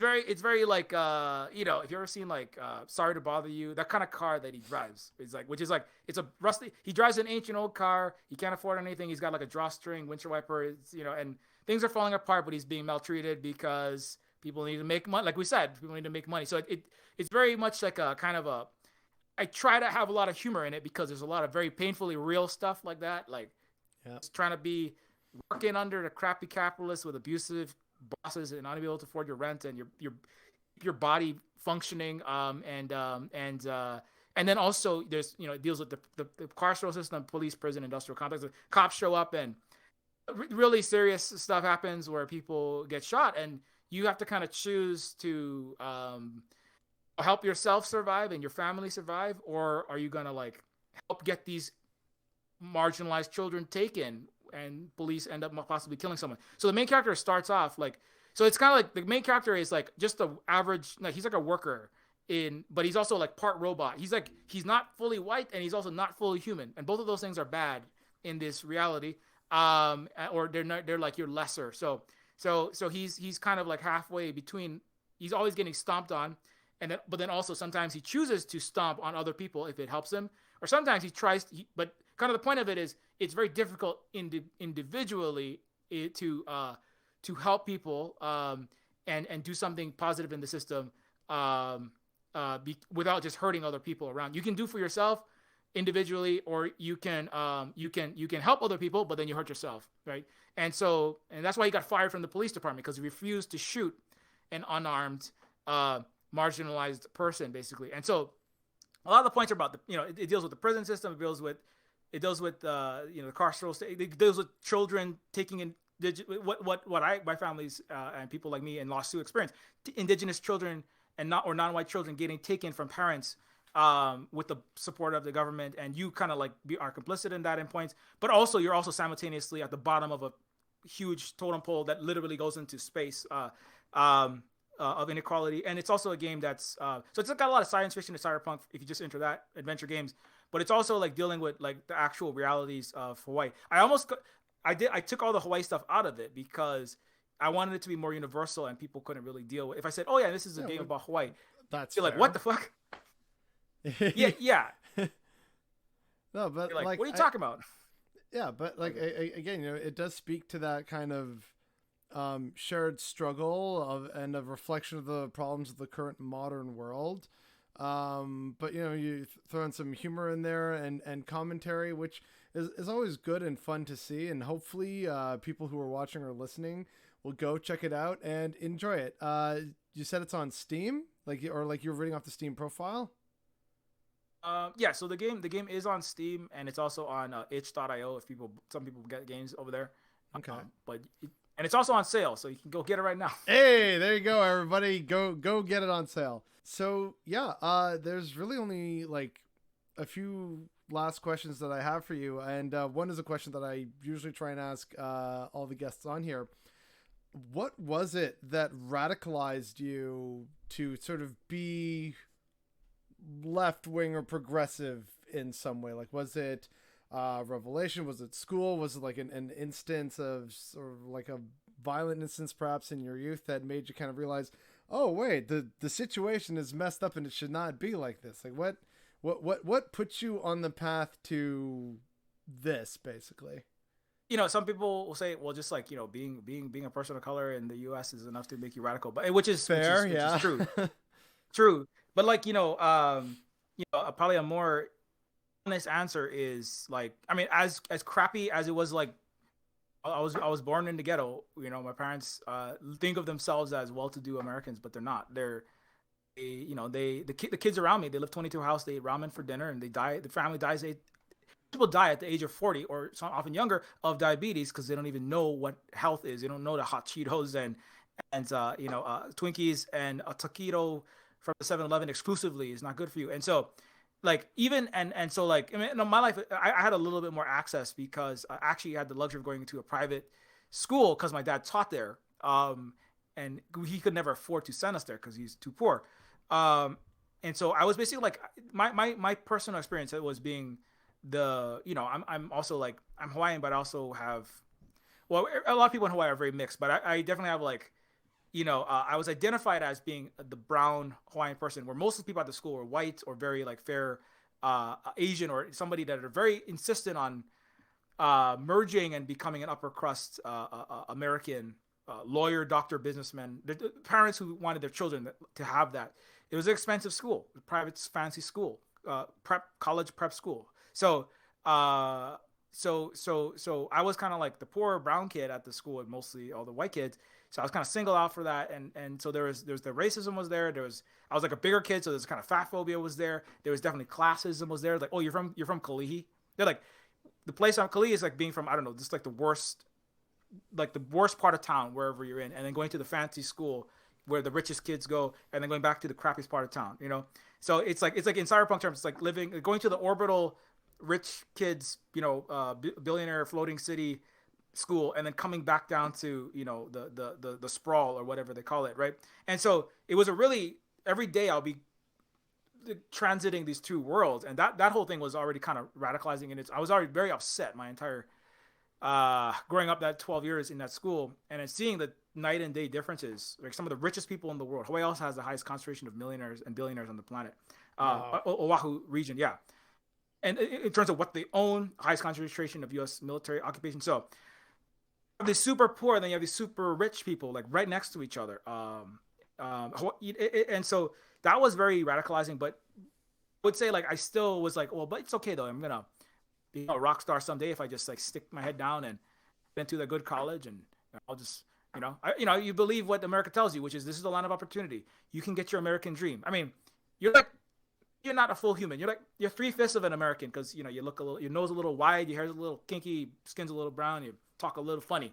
But if you try hard, like Mr. Obama or Miss Oprah, you try really hard, and you can have that dream too. So I believe that, and I would, if you asked me then, I would, what does Hawaiian mean, right? If you asked me like when I was 17 or 22, before I met the decolonial Maori, Morpheuses who pulled me out of the Matrix. They'd be like, hey, so yeah, for all the cyberpunk nerds, you're gonna get that. But what is being? Well, who are you?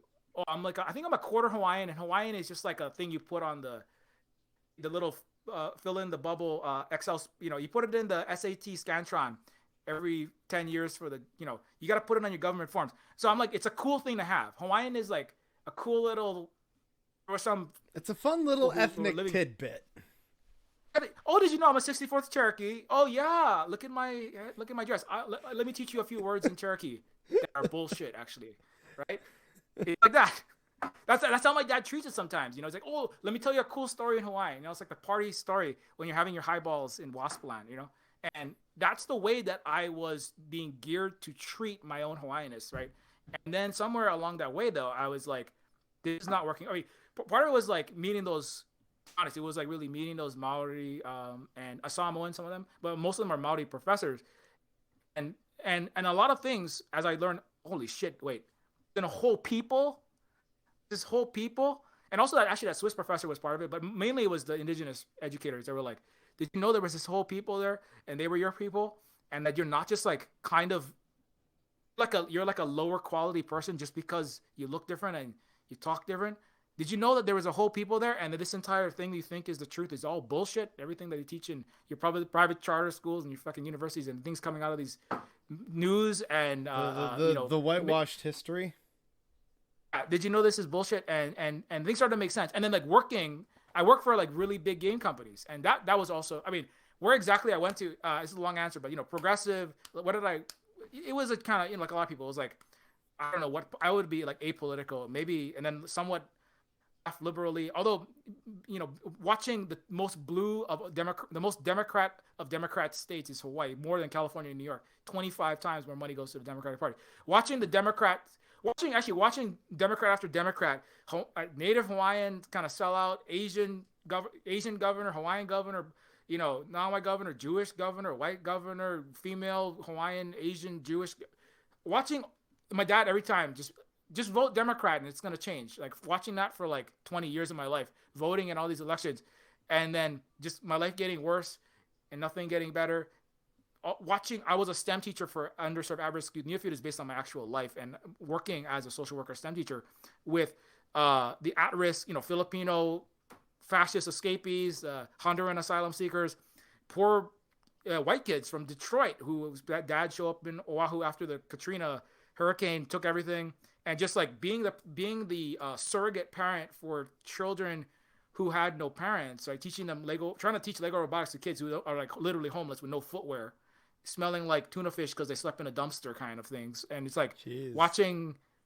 Hawaii has one of the highest rates of homelessness, disproportionately of Hawaiians, right? And so watching that like up front, each one of these things was like pushing me and pushing me and pushing me.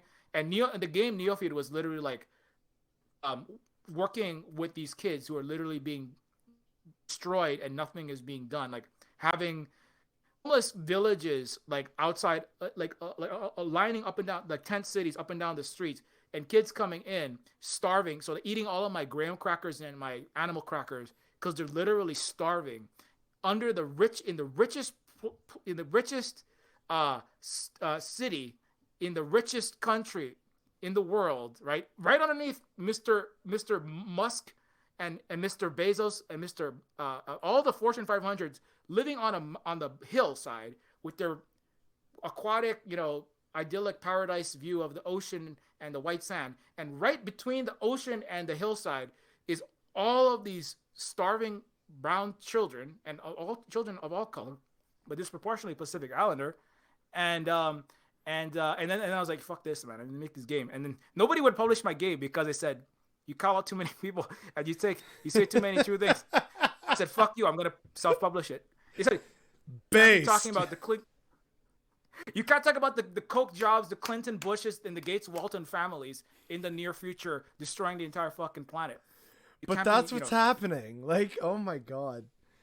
Oh. Yeah, so that's what radicalized me, I think. Yeah. Fair enough. That was a spectacular answer, but without leaving on like too much of a rough note, because I know that was a lot, talk about, and just like the sheer poverty and the difference, right? Like it's like a weird kind of cognitive dissonance almost, right? Between like, oh yeah, here's like insane, ridiculous levels of wealth in paradise. Meanwhile, the people who have to live in this every day, they're suffering every day. Like, it's absolutely wild. So with that, the last question I have is if you could offer advice or hope or something along those lines to people, whether they're listening right now or they just kind of need a message of hope or optimism or something along those lines, what kind of advice or a message would you give to these people who want that or need that right now in the fight against capitalism and imperialism? I stream for like 16, 20 hours a week sometimes, and I noticed that like I have to take some time to have positive, just something positive, because it is a lot in the world. I mean, to be honest, like game that I'm making now, the sequel to Neofeud 1, Neofeud 2, I would say Decolonizers is a positive thing, because I just, you just want to like, kick some capitalist, imperialist butts, and land back the shit out of the country. You just want to shoot the giant floating head of Margaret Thatcher. You want to shoot the giant floating Margaret Thatcher head, and then have a bunch of Western leftists say that's not historically accurate because Margaret Thatcher didn't sit on a throne in Vietnam. And I like that. Oh my god. You're like, it's like people. It's a video game. Just have fun with it. Have fun with it.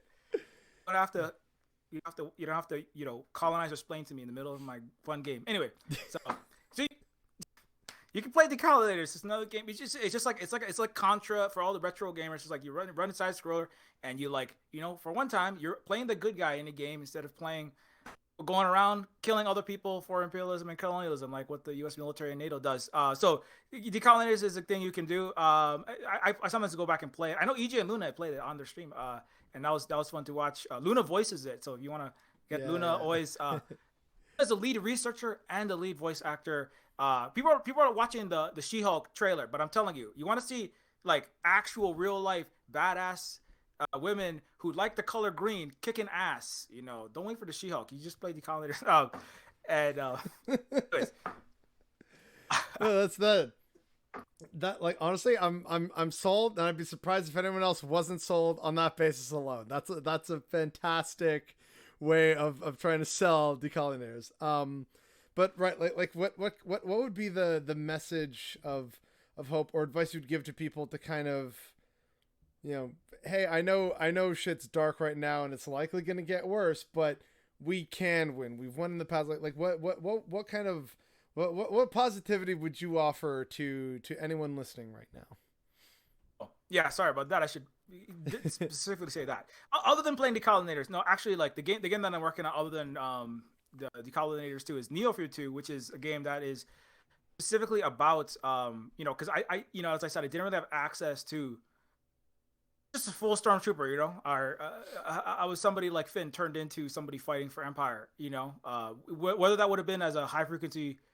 I was going to be a high frequency trading algorithm programmer specifically for somebody like Goldman Sachs in New York City at one point, because I was too poor here, and I didn't do that. But I didn't know what other things in the world there was. Rather, like a lot of people that are having a hard time. I don't know what it's like to have a 21st century, right? What is the 2020s and 30s and 40s and 50s look like that isn't total crap? And so, but in the last 4 or 5 years, being here on the Big Island of Hawaii, specifically out of Oahu, is the city where the Pearl Harbor, right, the largest military facilities, and the most it's actually the most economically unlivable city. DC is the most expensive, and then Honolulu is an entire magnitude more. It's the most difficult economically city to live in. So I didn't know what it looked like, but here I didn't know what an economic and socially not perfect, but like at least somewhat better world was like. Actually, to be honest, Luna Oe was very important. As somebody, I look at Vietnam and I see people that are, I see an indigenous country in Asia who have a 6,000 year history, who have not been forced to forget who they are, who have resisted that struggle for geographical, historical, and cultural and demographic and country size and population reasons.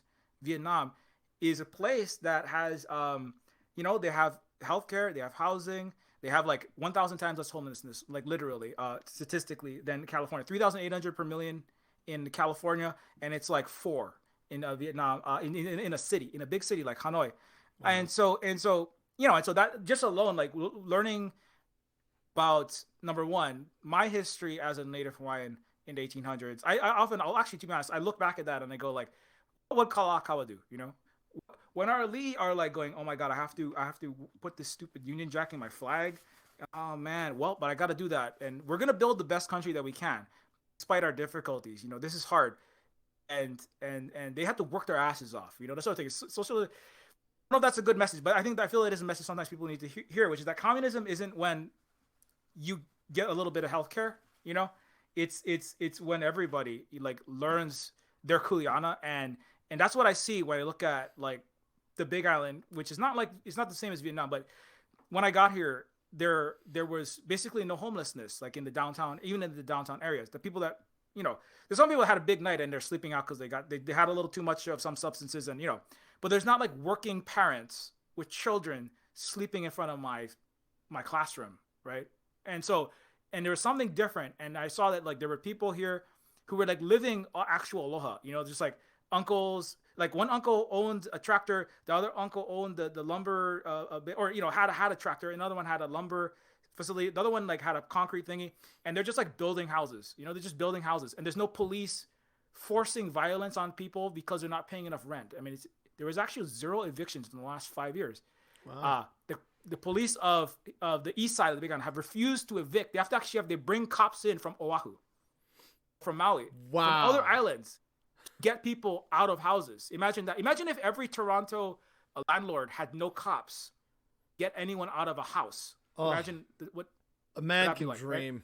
And I'm not to say like, you know, I don't what that means exactly, but you know, I don't want to get into, you know, the discussion about specifically, you know, metaphysical discussions. Let's just say materially.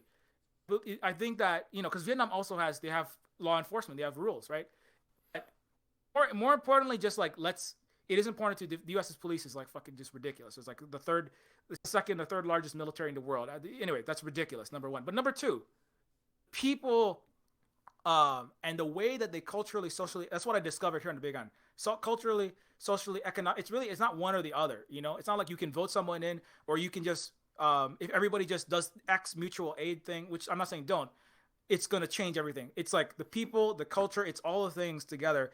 And it's the way that people talk and act, the way that people are to each other and to the land, to be honest. It's about like, we're not just going to rip up any land so we can make any money. And we're not going to, we the people, and we the people who are enforcing, and we the people who are the shadow enforcement behind them. Actually, there's other organizations that are in account, that are held to account. There are a lot of women, there are a lot of indigenous women, like 9 out of 10, who are on the background city council in the biggest town here on the east side, and that makes a difference. And anyway, so it's not perfect. There's still a Walmart and there's a Starbucks over there.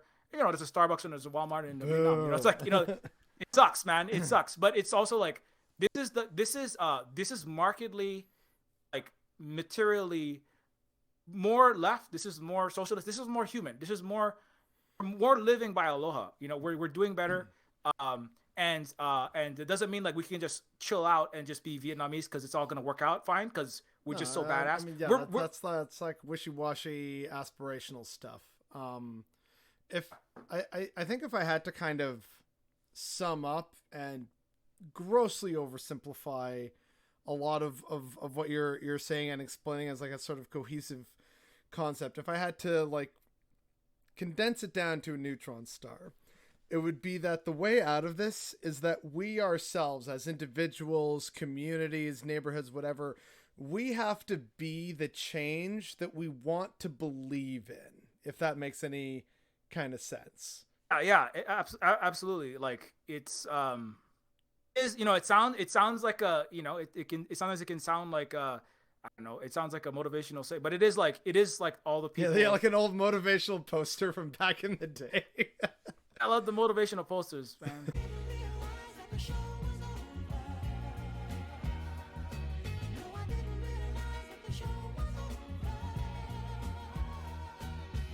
Hi, Bother Brigade. Thank you once again for tuning in to yet another episode of Progressive Profiles, and thank you to Silver Spook for being my guest today. I know we kind of went all over the place, but I learned personally a lot of new information about Hawaii. I hope everyone else watching this who got to the end can say the same. And what was your favorite part? What was the thing that you liked learning most about Hawaii and the nightmare scenario that it's kind of in right now? Please let me know in the comments down below. And while you're down there, maybe check out the link to our Patreon if you want to see more content like this, including some behind the scenes footage that should be coming out fairly soon. So yeah, if that's your jam, at least, obviously no one's here to force you to do anything. Unlike the poor Hawaiians who have been forced into subjugation. And unfortunately, as you may have guessed, that's what's bothering me.